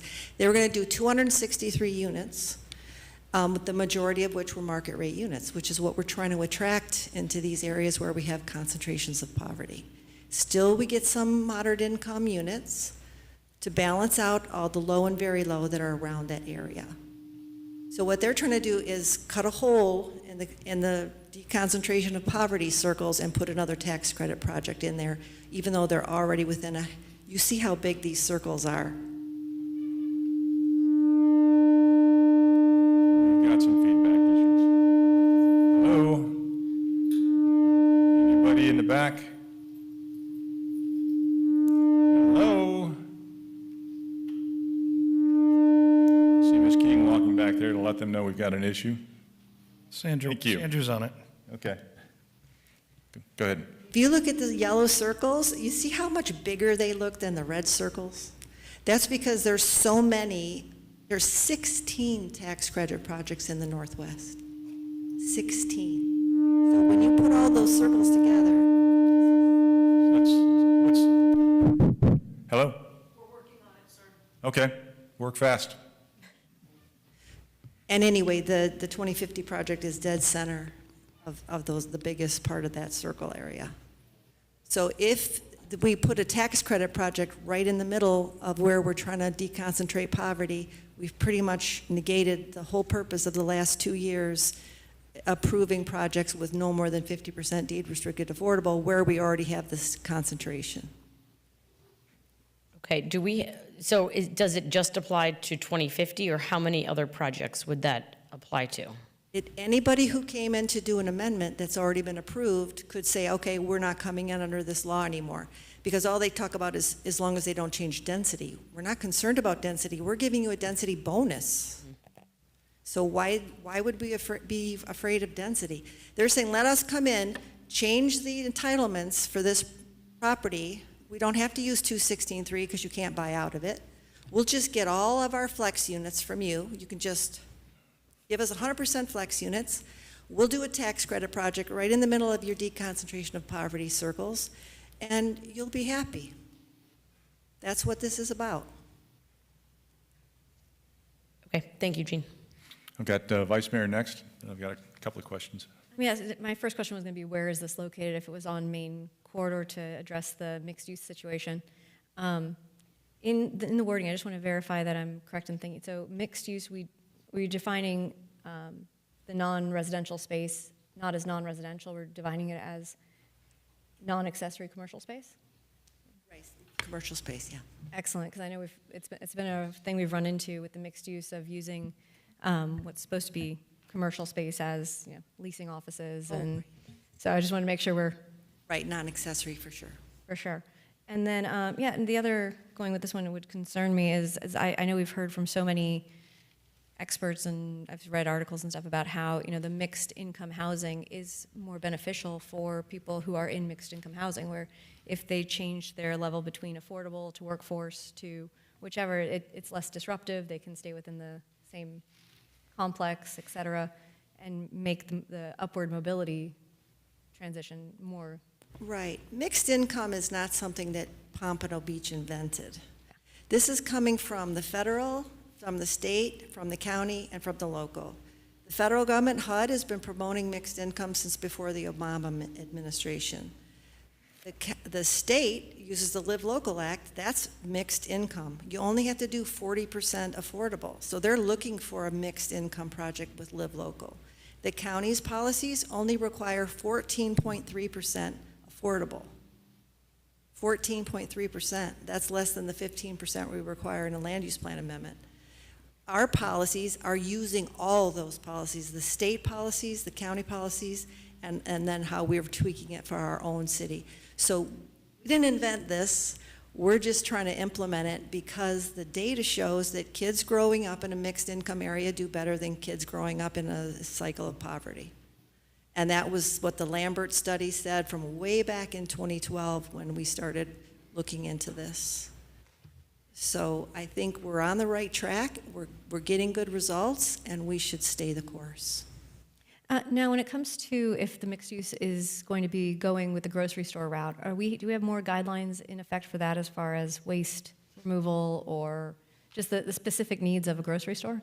We're not saying you have to build a grocery store, because there's no way you're going to have that much square footage on 50% of your ground floor facing a major road. This is just to inject some kind of commercial into these neighborhoods that have none. I think looking at these maps, what we need to start doing is focusing on encouraging a real grocery store to locate in that area in the commercial corridor, and not just changing it all to residential with tiny little bits of commercial here and there. But we have to start somewhere. We've got nothing coming in commercial-wise in the Northwest. You see, we have a lot of commercial. We have a glut of commercial, but it's all clustered on the Federal Highway corridor and in Palm Air. So we need to do something to spread it out so that it's more equitably distributed and encourage some grocery store to actually locate in the Northwest. Outside of this, this is just us trying to inject a little mixed use. Okay, excellent, thank you. So, now, honestly, I mean, I appreciate Mr. Dickerson being here, but I haven't seen what he's proposed. And I appreciate you standing up there at the microphone, Mr. Dickerson, but that's not a real good way to make a change like this. Have you seen the proposals by Mr. Dickerson? One of the members of his staff sent us an email yesterday. Okay, because if we wanted to modify this before second reading, we could modify it. Would that be accurate, Mr. Berman? If you go with the proposed language, I don't believe it would affect the advertised caption. It Okay. depends on the final outcome of the wording. If not, then we could strike this and come back with something else if we decided to tinker with it. I'm just trying to get through the weeds here a little bit, because I think what we're doing is good, but I do want to hear out Mr. Dickerson and what because I know he's working for Lenny Wolf, Cornerstone Group, which that's no secret, a good quality developer in Pompano Beach, done a lot of good work. But I haven't seen it. I don't know what it is. I've had discussions about, well, some carve out, but I don't know what it is. I would suggest that we focus on what we have before us, pass it on first reading, and I'm sure, based upon our discussions here, we're going to be contacted by Mr. Dickerson between now and second reading. And if you got an email yesterday with his proposals, I'm sure you'll have more of a chance to take a look at it and really see what meat there is on those bones. And we can have one-on-one discussions before our next meeting and kind of get up to speed. Because right now, I'll be honest with you, I know what's in front of me, and I don't know what Mr. Dickerson is proposing and all that. So and I appreciate you being here. Otherwise we wouldn't know anything about it at all. But that'd be my recommendation. If we like what we see, let's pass it. I'm sure we're going to be contacted about this now that there is something coming out of a law firm concerning Mr. Dickerson and his ideas. But Mayor, That's what I was going to say. Commissioner Perkins. yes, I would like to see what the proposal is. What does he plan to do? The amount of apartments. I would like to see a little bit of that tonight, or well now. If someone can present that to us. How many apartments? Commissioner, I appreciate that, but that's not what the item on the agenda is. I understand that, but we're still talking about that same location, because that would determine to me whether or not it's. Well, no. That's that location. I know we're talking about. I understand we're talking about the live. I understand that. Not the live at all. We're talking about the whole city here. That's what's before us. I understand that, but we're saying special exceptions for this particular. Not right now. I mean, it's Mr. Dickerson spoke into our microphone. What's before us is citywide. It has nothing to do with that particular project. That particular project is what he's focused on and what I'm sure he's going to propose changes to this for, but that's not what's before us. Changes are for a special exception. Exemption. I don't know yet. I mean, it's whatever he just talked about, but we haven't really seen anything. It's An exception, but not a special exception. Yeah. Exception, but not special. Yeah, Okay, all right, thank you. okay, sure. Commissioner Fournier? Just to clarify, I think the issue might be if we pass this, their project, which we don't know what it is, it would not be allowed. Is that correct? Would not be a what? It wouldn't, they wouldn't be able to move forward with the project that they're talking about or that they want to. Is that the concern? Their project that they want to do has never been approved. So yes, they wouldn't be able, and they couldn't before. We've had these concentration of poverty circles for 2 years now. So they couldn't have done it from the last 2 years. Yeah, So it's can't do nothing new. Okay. So, yeah. And this, it's until it passes second reading, it's not Mayor? in the city either. Mayor, may I make a suggestion? Sure, Mr. Harrison. I would suggest that you all go ahead, pass this as it is on the first reading, and I will commit our staff to work with Mr. Dickerson and Mr. Wolf, his staff, and get all of this clarified, and then we will have one-on-one meetings with you all. I don't know if we can get all that done before the second meeting in September, or if we would need to come back to you at the first meeting in October. Okay. Well, it would need to come back to us second meeting in September to at least get postponed, I guess. But no, that's pretty much what I just recommended also. Because, yeah, I don't have enough information to really make a judgment on Mr. Dickerson's suggestions is what I was saying about me. So I'd like to have more information before we codify this into actual law, which is second reading is when that will happen. So discussion on this. Any discussion on, further discussion on what's before us? No? Okay, then let's go ahead and call the roll. First reading. Sorry.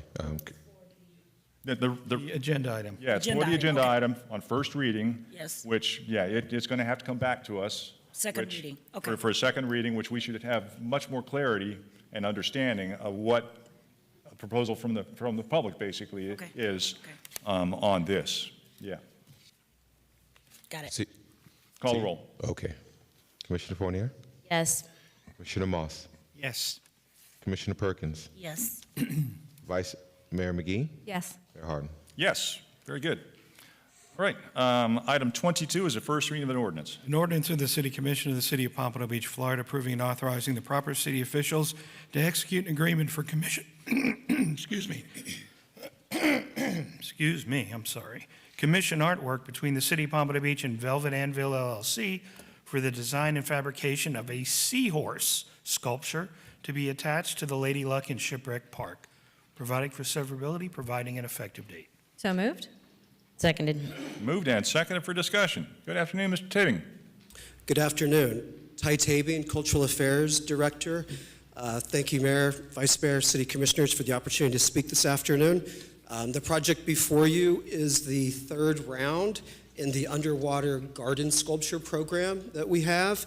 The artist was selected through the Public Art Committee process. We received over 107 submissions. It was a very competitive call, and the Public Art Committee recommended Velvet Anvil for this commission. As you know, this program is such that for 1 year, the sculpture resides at the beach, and then following that, it is submerged and added to the other sculptures that are part of Shipwreck Bay. The project has a budget of $35,000, and the initial proposal from the artist as you can see, it includes a saddle. And I shared these concepts with the Vice Mayor and Mayor and City Commissioners last week and got some interesting feedback. Initially, when we were looking at the time this would be at the beach, we were kind of problem solving the reality of having a saddle on a public art sculpture, and we're going to cordon off the sculpture and have signage encouraging people not to use it. We've since had some conversations with Public Works and got some feedback from Vice Mayor McGee, and we're going to explore the possibility of welcoming people to sit on the saddle. The artist has said there is not a capacity as to what the weight limit would be, so we're exploring the possibility of having a box that would get you to the saddle. The saddle is 4 feet up. The entire seahorse is 6 feet tall in total. It's fabricated out of steel and will be sanded and sandblasted so it's smooth and not going to cause any problems when it's on the beach for the 1 year that it'll be there.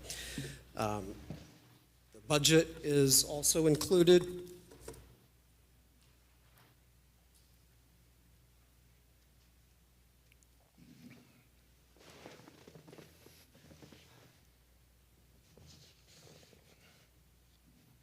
Again, that was also shared with you last week, and importantly, this artist does have experience working with underwater sculpture, which is a bit of a specialty. So we're comfortable that he has the skill set to complete the project. That completes my presentation. Very good. Thank you for that. This is a public hearing. Is there any input from the public on this item? Seeing none, public input closed. Commission discussion. Vice Mayor? No, I just wanted to say this looks super cool. I'm excited so much for this sculpture, and I also love the effect of, or the shape of it, where it goes underwater, lots of crevices for the different marine life to start attaching, and I do love that we're going to explore people being able to get on it safely, because I was pretty much figured, I'm like, there's no way people aren't going to get on this saddle. But yeah, no, maybe even just like a support ladder system too. I've been kind of brainstorming. The one thing I didn't mention before, because it came to me later, is we may want to look into maybe like a rubberized something, just because steel in the hot sun is going to be very, very hot. And again, we don't want people injuring themselves. Good input. In fact, we've already considered that in our discussions with Public Works. Excellent. Well, thank you so much, and I look forward to seeing it, and I look forward to syncing it. Very good. Commissioner Fournier. Yes, thank you. When I saw your email last week, I had a pretty good chuckle looking at that when it said we're going to figure out a way to keep kids off of this, because there's no way you're going to keep them off of it. So I'm glad we're going that direction to make it more accessible, because the other direction wasn't going to work anyway. So they loved hanging out with the Meccan, and this, I'm sure, will have kids all over it. So as long as the artist knows that, and it's thought out as he's designing it or actually building it, and there's nothing like sharp or anything too. But I love that they will be able to climb all over it and ride the seahorse here. So thank you. There you go. I think it's great. I mean, but yeah. Also, I just want to say the overpass out there on MLK. That's wonderful. That's wonderful. It really is. That livens up that whole area. That's fantastic. But yeah, this is great. Further commission discussion. Mayor. Mr. Harrison. If you all do approve this, I suggest you put a proviso in that Vincente Thrower can't get on that saddle of that seahorse. Wait a minute. Ty just said there's no weight limits. Very good. Let's call the roll. Commissioner Fournier? Yes. Commissioner Moss? Yes. Commissioner Perkins? No. Vice Mayor McGee? Yes. Mayor Harden? Yes. Very good. All right, that takes us up to item 23, is the first reading of an ordinance. An ordinance of the City Commission of the City of Pompano Beach, Florida, approving and authorizing the proper city officials to execute a construction agreement between the City of Pompano Beach and Don Bell Signs LLC for fabrication, installation, and repair of signage, providing for severability, providing an effective date. So moved. Seconded. Moved and second for discussion. Dr. Good. Good afternoon, Mayor, Vice Mayor, Tammy Good, CIP Manager. This item before you is the first reading of an ordinance to execute a contract with Don Bell Signs to provide fabrication and installation of various signs throughout the city, wayfinding, entryway signs, and facility signs. At the beginning of the year, we did advertise with an RLI, request for qualifications, and we had 3 firms that responded. Since that time, we successfully negotiated with one of those firms and entered into a contract that was brought before you all with 2 readings as well. Since then, we've had some challenges, but we were able to get Don Bell to sign the contract as well. So this will just kind of put another resource in our project management playbook. So that concludes my comments. Very good. Thank you for that. This is a public hearing. Is there any input from the public on this item? Seeing none, public input closed. Commission discussion. Commissioner Fournier. Thank you, Mayor. Hi, Tammy. So I've asked this question a few times. What does this do for the entryway signs and our progress moving towards getting those actually fabricated and installed in terms of timing?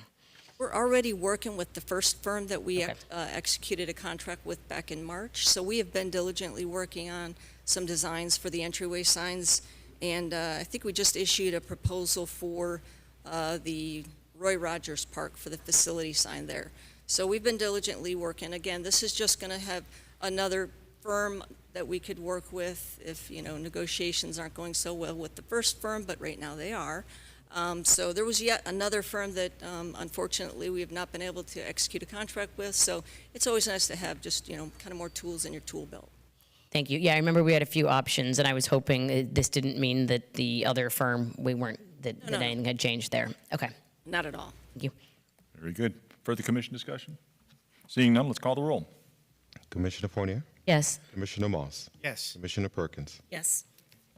Vice Mayor McGee? Yes. Mayor Harden? Yes.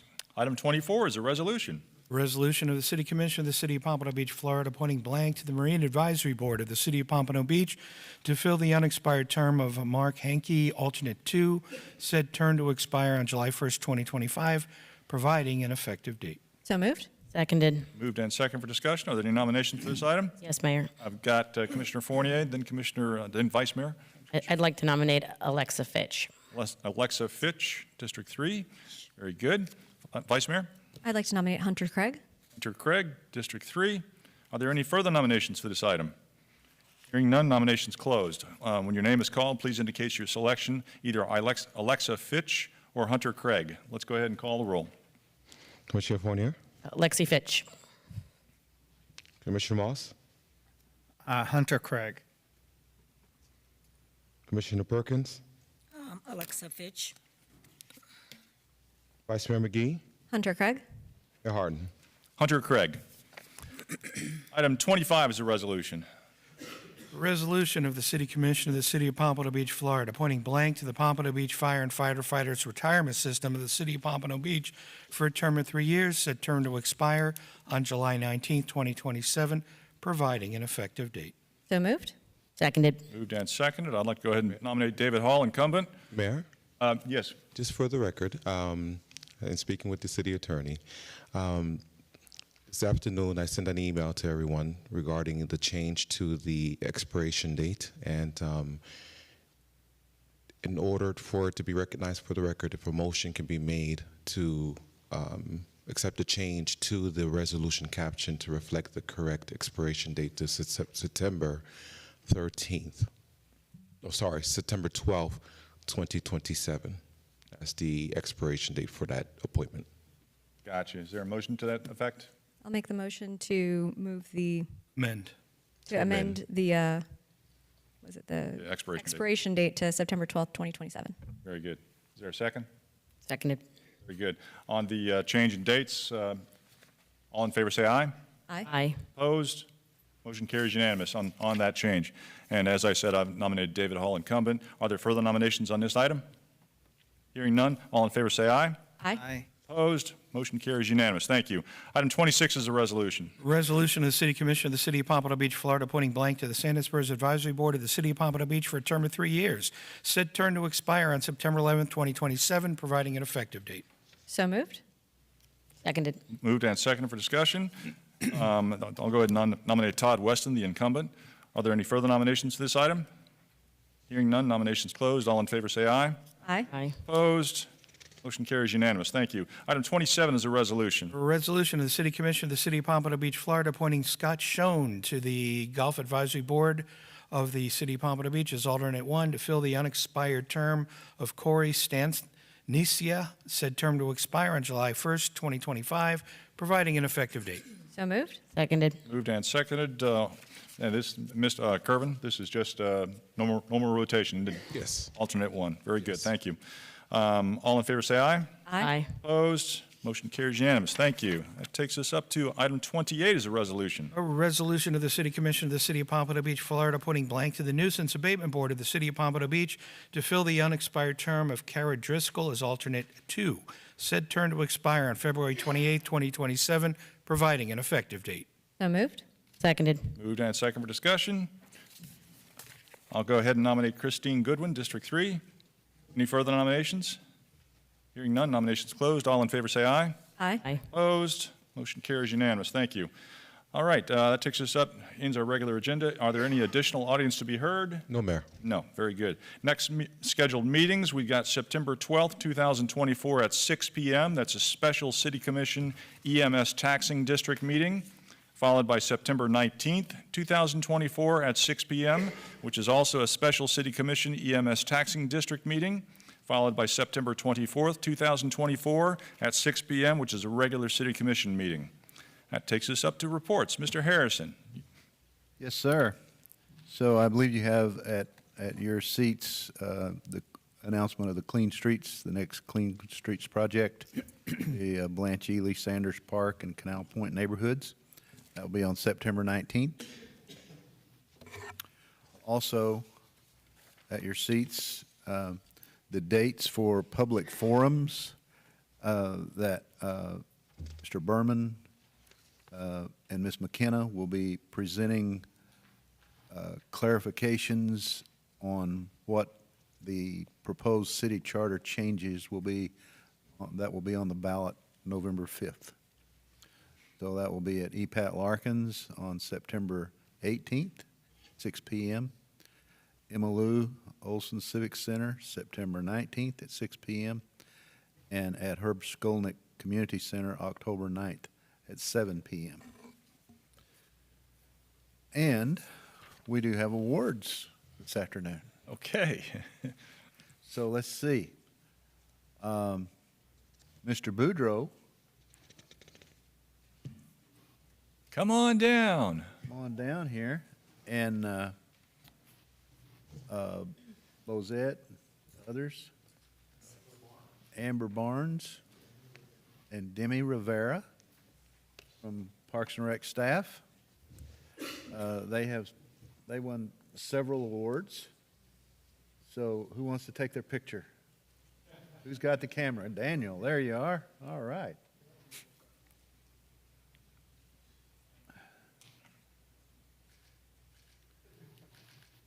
By the way, I did not properly introduce this subject. It's the Florida Festival and Event Association is the organization that has bestowed these awards on these fine folks. Thank you for your work.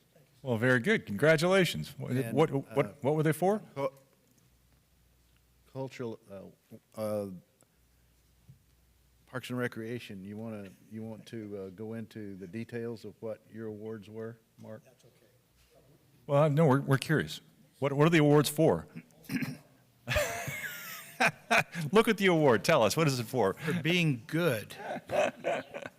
Just for overall being a great department. Very good.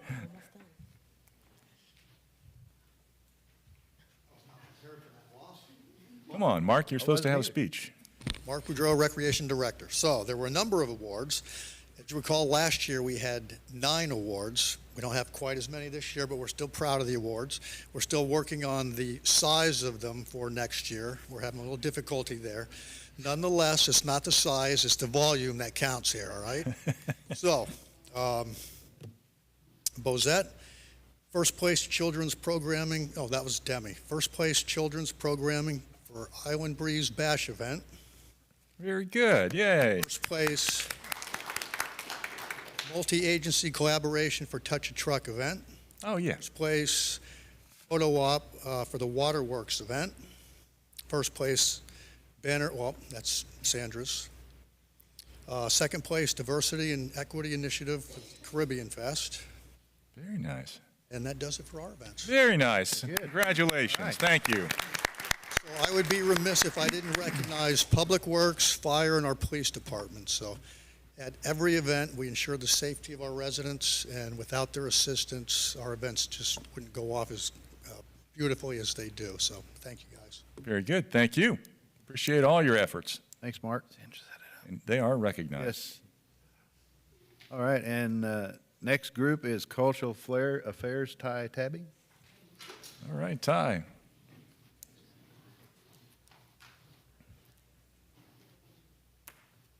What is your little... Our award is for Jazz Fest. Oh, wow. Television, second place, and social media, third place. All right. So Very nice. Did Mark give you the actual trophy itself? I didn't know I was supposed Or did he keep it in his own sack? Well, congratulations, Ty, and thank you so much.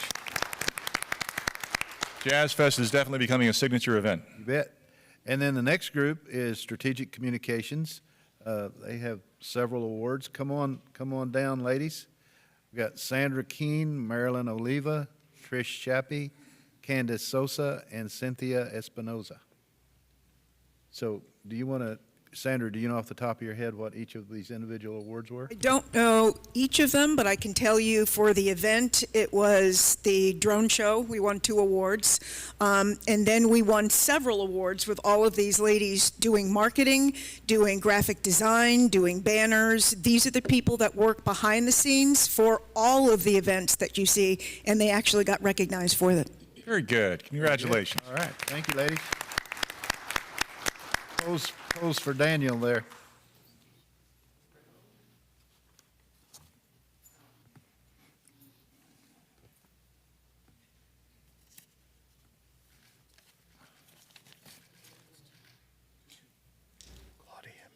Okay, great job. Thank you. Yes, and lastly, Mayor, will you two guys stand, please? There might be more.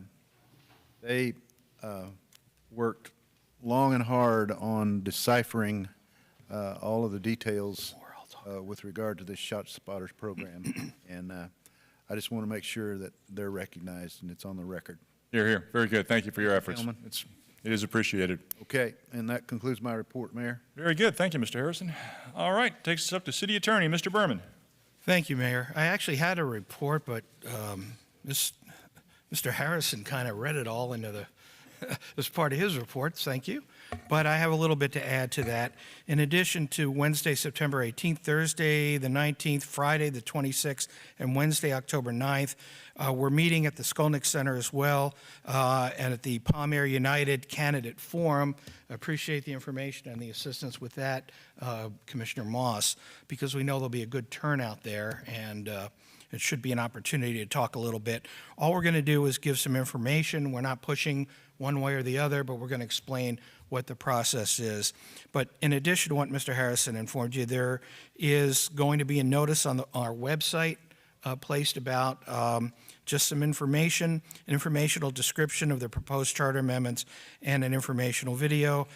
Informational pamphlets will also are being developed, and they're going to be placed at all the city's various community centers so people can take them to answer questions they might have, or at least give them information, referring them to those that can answer any questions and how they can contact with us.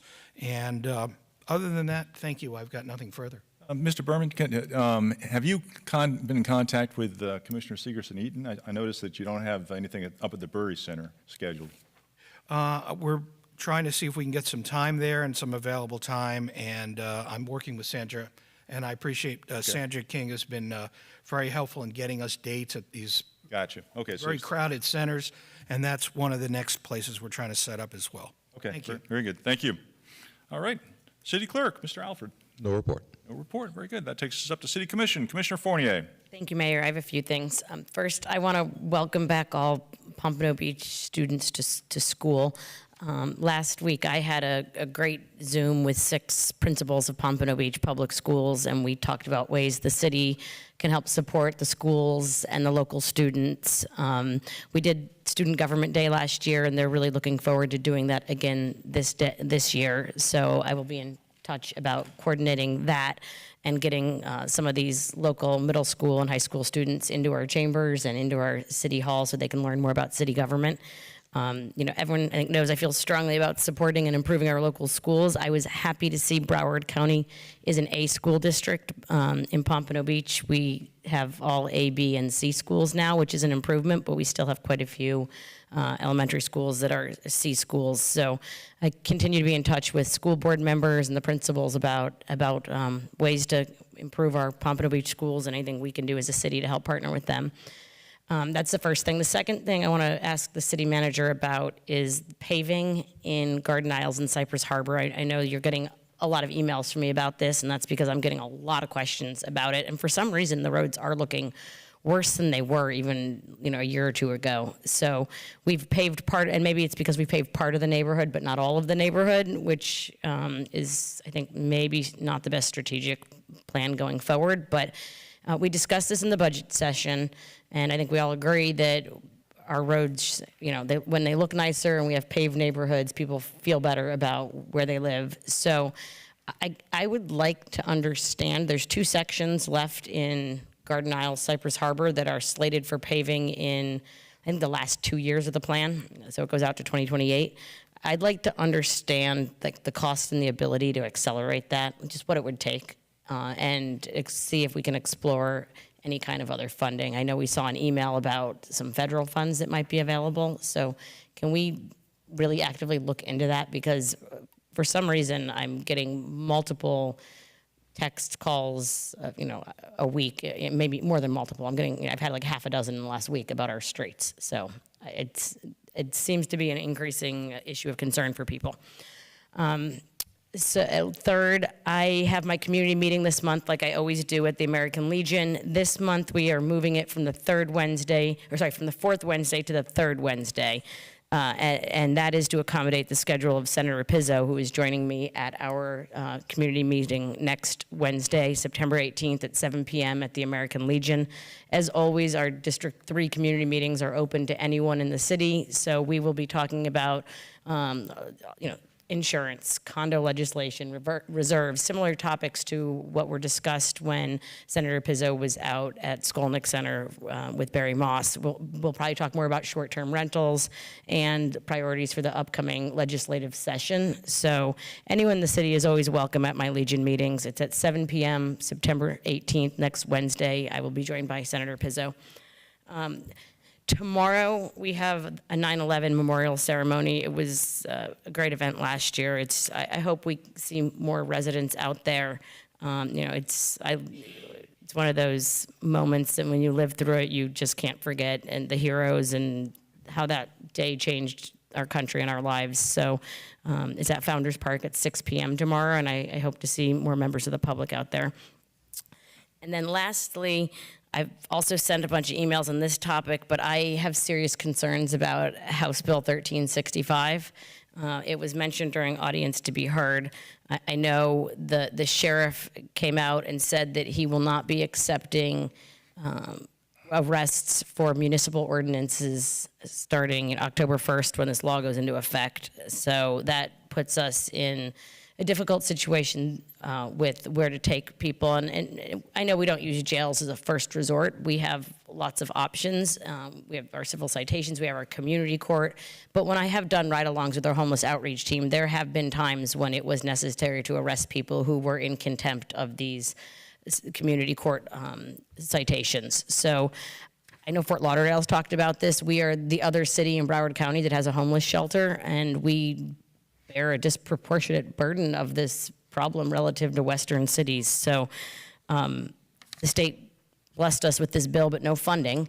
So what is going to happen October 1st when citizens and businesses have the right to sue us if there is someone, a homeless person, in front of their business and we don't know where to take them? What are we going to do, Mr. Berman? Well, I met with every city attorney on this past Friday in the county attorney, and also legal counsel for the sheriff's office on this. The sheriff's position isn't just that he's not going to arrest homelessness. The sheriff's position under 951.23 Florida statutes is that the county jail is not a municipal detention facility, and therefore he doesn't have to take municipal defendants. So that doesn't answer your question, but the answer is we as a group, all city attorneys, are working on this now. We met this morning as well, and we're coming up with ways to deal with this. I'm going to be meeting, I've already spoken with Major Elwood about what we can do and different methods that we can take. The county is also coming up with an ordinance of citywide application, and county ordinance violators would be taken in at the jail, and our deputies would likely cite under the new county ordinance if it's approved. So this is in flux, it's in progress, we're fully aware of it, we've been working on it. We don't have your final answer at this point. In addition to homeless, we're concerned about the other municipal ordinance violations. This wasn't just, I'm not going to arrest for homeless, so I'm not going to take in people charged with camping in public. He's not going to take in any municipal ordinances, and that runs the gamut with us. We have other things that we've cited in the 29 years that I've been here, a multitude of violations. So we're obviously looking to work out something with the sheriff's office and their legal counsel, but we as city attorneys and all municipal and county attorneys are working on this now. I met with Fort Lauderdale's people today, and it's in progress. I'll report any progress as it comes due, but again, there's no quick answer on this. Could it put us in jeopardy? Yes. If we do get sued, we can deal. I'm not going to talk about potential future litigation and who I would bring in as a party if that's what caused the problem, but these are things that are going to have to develop over time, and we'll deal with them as they come up. But we are working on this now. Okay. So I don't have a definite conclusion for you. Not being evasive. I have 2 follow-up questions there. I did see Fort Lauderdale was doing some brainstorming. Some of it, I mean, it's difficult. It's a challenging problem. My first question is, the way you read House Bill 1365, are we required, if a shelter's full and the jails aren't accepting people and this county ordinance hasn't been put in place or isn't effective yet, are we required to have somewhere with running water and bathrooms to take people? No, that's not part of the House bill. The House bill is directed, first of all, it's under amends Chapter 125, which deals with counties, and it gives counties the right to open these facilities as well. Now, we could voluntarily, but we don't need to do so under the legislation. Okay. If the county opens one in any municipality, it must have the approval of the governing board of that municipality under the statute. Okay, so if the county identified a place in Pompano they wanted to open a place like that, we would have a say in it? Yes. Okay, and would the county, since I've talked about this many times up here, it's frustrating because we don't have the funding, but we have the problem in the city, would the county be a co-defendant in these lawsuits? I'm not going to comment publicly on that now. The opportunities abound. That's all I could say at this point. I mean, if it's a problem created by the city, it would be one thing. If it's a problem that the city has based on the actions of other governmental entities, we would always consider partnering as bringing someone in. But I'm not going to point to any specific agency or organization or governmental entity at this point. I'm not here to make any threatening comments. I'm just saying we will act accordingly at the appropriate time to protect the city's interests. Okay, and I'm obviously concerned about any financial impact on the city of being sued, so that's why I'm asking. I mean, there's other concerns about the human aspects of this, but I have financial concerns if we are all of a sudden start getting sued, what happens? So, you know, a lawsuit's as good as what it says. It doesn't mean, anyone can file a lawsuit. That doesn't mean it's going anywhere. We've already met with the county on the largest homeless encampment in the city and their efforts to clean that up and correct that. That is county property located within the city that we don't have jurisdiction over, number one. Number two, it is designated as a natural resource center or some type of our agricultural protected area. We've done that before. We were fined previously. We're not going to get in that again and use taxpayer dollars. The county is working with us. They've been very cooperative with us, and the proof will be in the details. But we've had this in progress long before the sheriff or anyone made their comment. yeah, no, I'm aware of what's going on at that encampment, and the county is working through it. But I had asked that question: does that on October 1st, because it's located in the city of Pompano, become something that someone could then turn to us and sue us over, even though we can't do anything about it because it's county land? So I understand we don't have answers to all these things, and we could go down this, all day and hypothesize about situations that are going to happen. But I just know that Pompano, already with having a homeless shelter here, like I said, bears a disproportionate burden relative to some other cities in the county who don't have the homeless issue we do. And given the challenges from the state law and now the sheriff, I just want to make sure that we are protected. We're protected to the extent that we can be protected, and I'll make sure that we are. We have officers dedicated to homeless. We have the community court, as you've attended. I've seen you there, and you continue to. We have all kinds of programs we're trying to put in place. Now we have something mandated, an unfunded mandate by the state. We're going to do the best we can to work with that, with the sheriff, with the county, and with our other municipal partners in the county. So we're going to do everything we can. We obviously want to best protect the city as well, but it's something we're trying to work at as a cohesive group, because the solution may lie as a group. But, you know, if you hung around my office for any period of time, you'll see that anyone could sue us any day for anything. That doesn't mean there's anything there. We have a pretty good success rate as well. So, I mean, I have to worry more about doing the right thing and making sure that we're protected to the extent possible. Thank you, Mark. Thank you. That concludes my report. Thank you. Very good. Commissioner Moss. Thank you. The city manager and the city attorney stole a bit of my thunder, but I did want to announce that on October 9th at 7 p.m. at the Herb Skolnick Center, we will be having Palmyra United is sponsoring a candidates forum. Letters will be going out this week to all of those people who are candidates for elected office that affect District 5. That would be city commission and mayor. And so it will be, it will start, well, at 7 o'clock we will have representatives from the city come and explain those items that are on the ballot regarding changes to the charter. And right after that, we will have the candidates forum. And I have approached representatives from the Pelican newspaper to act as a moderator. So the format will basically be a few minutes to introduce yourself, questions from the journalists, and then questions from the floor. So I hope anyone that's listening will attend. I expect that we'll get a very good crowd at the Skolnick Center. Also, starting at the next meeting, I will be having my Saturday morning meetings again. That's at 9:30 a.m. at the Skolnick Center. So that'll be coming up before the next meeting. And other than that, all is well. Thank you. Very good. Thank you. Commissioner Perkins. Thank you, Mayor. I first wanted to thank Chief Elwood for helping me with my situation that I didn't have to mention.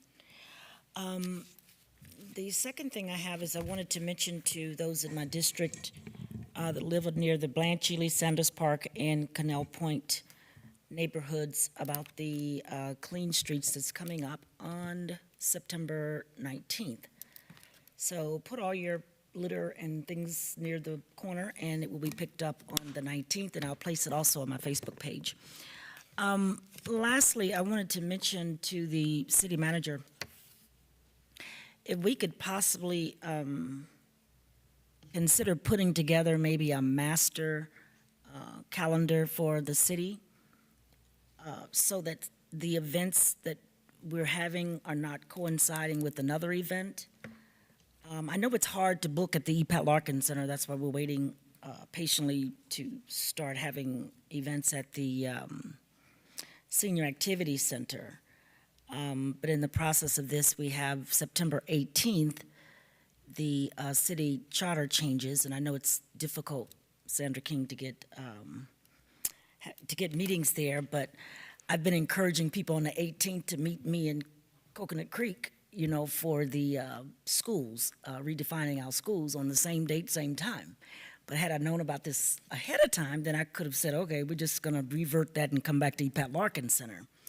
But yeah, we can do that. And the same thing with Patricia Williams. She's having a meeting on Thursday at the E. Pat Larkin Center, and we're having our budget meeting. So we can possibly get together and try to do a master calendar, whereas if someone say they want to plan something in the city, they can just call this particular person and say, okay, we have this particular date reserved for this. And I think that will help everybody so that we don't, you know, we want to attend a lot of these events and we can't. We're just one person. And that'll do it for me. Very good. Thank you very much. Good suggestion. Thank you. Vice Mayor. I wanted to applaud. This past weekend, I attended the pier cleanup thrown by DX Divers.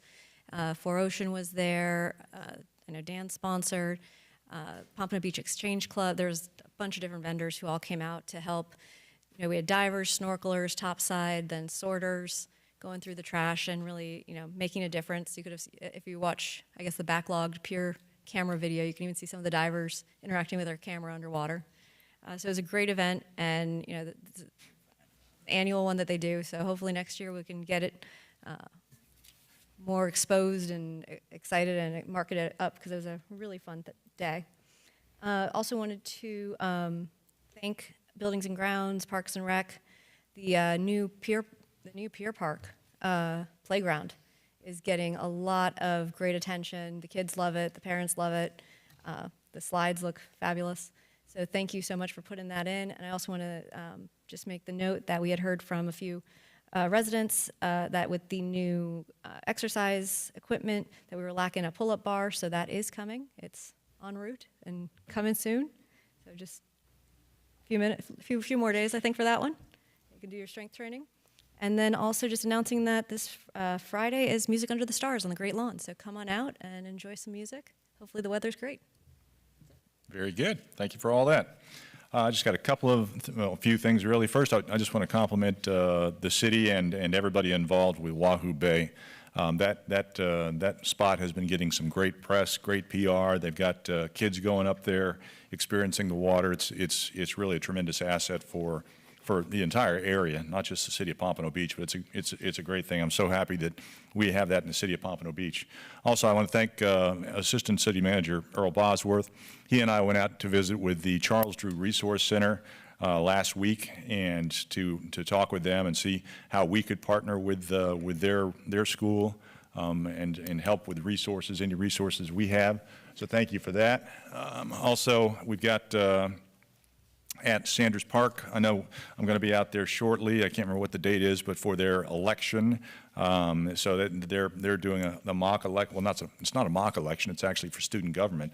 So it's great to get out to the schools, and they love to see city officials. I know all of us go out to various schools. Finally, I just want to read this letter into the record, and it's something I've sung the praises previously about our building department. But, it's one thing for me to sit here and say things, but it's another thing for the public to say things. And here is a letter that just received from, it's Airy Levy, Inc. It's a general contractor from Davie, actually, Davie, Florida.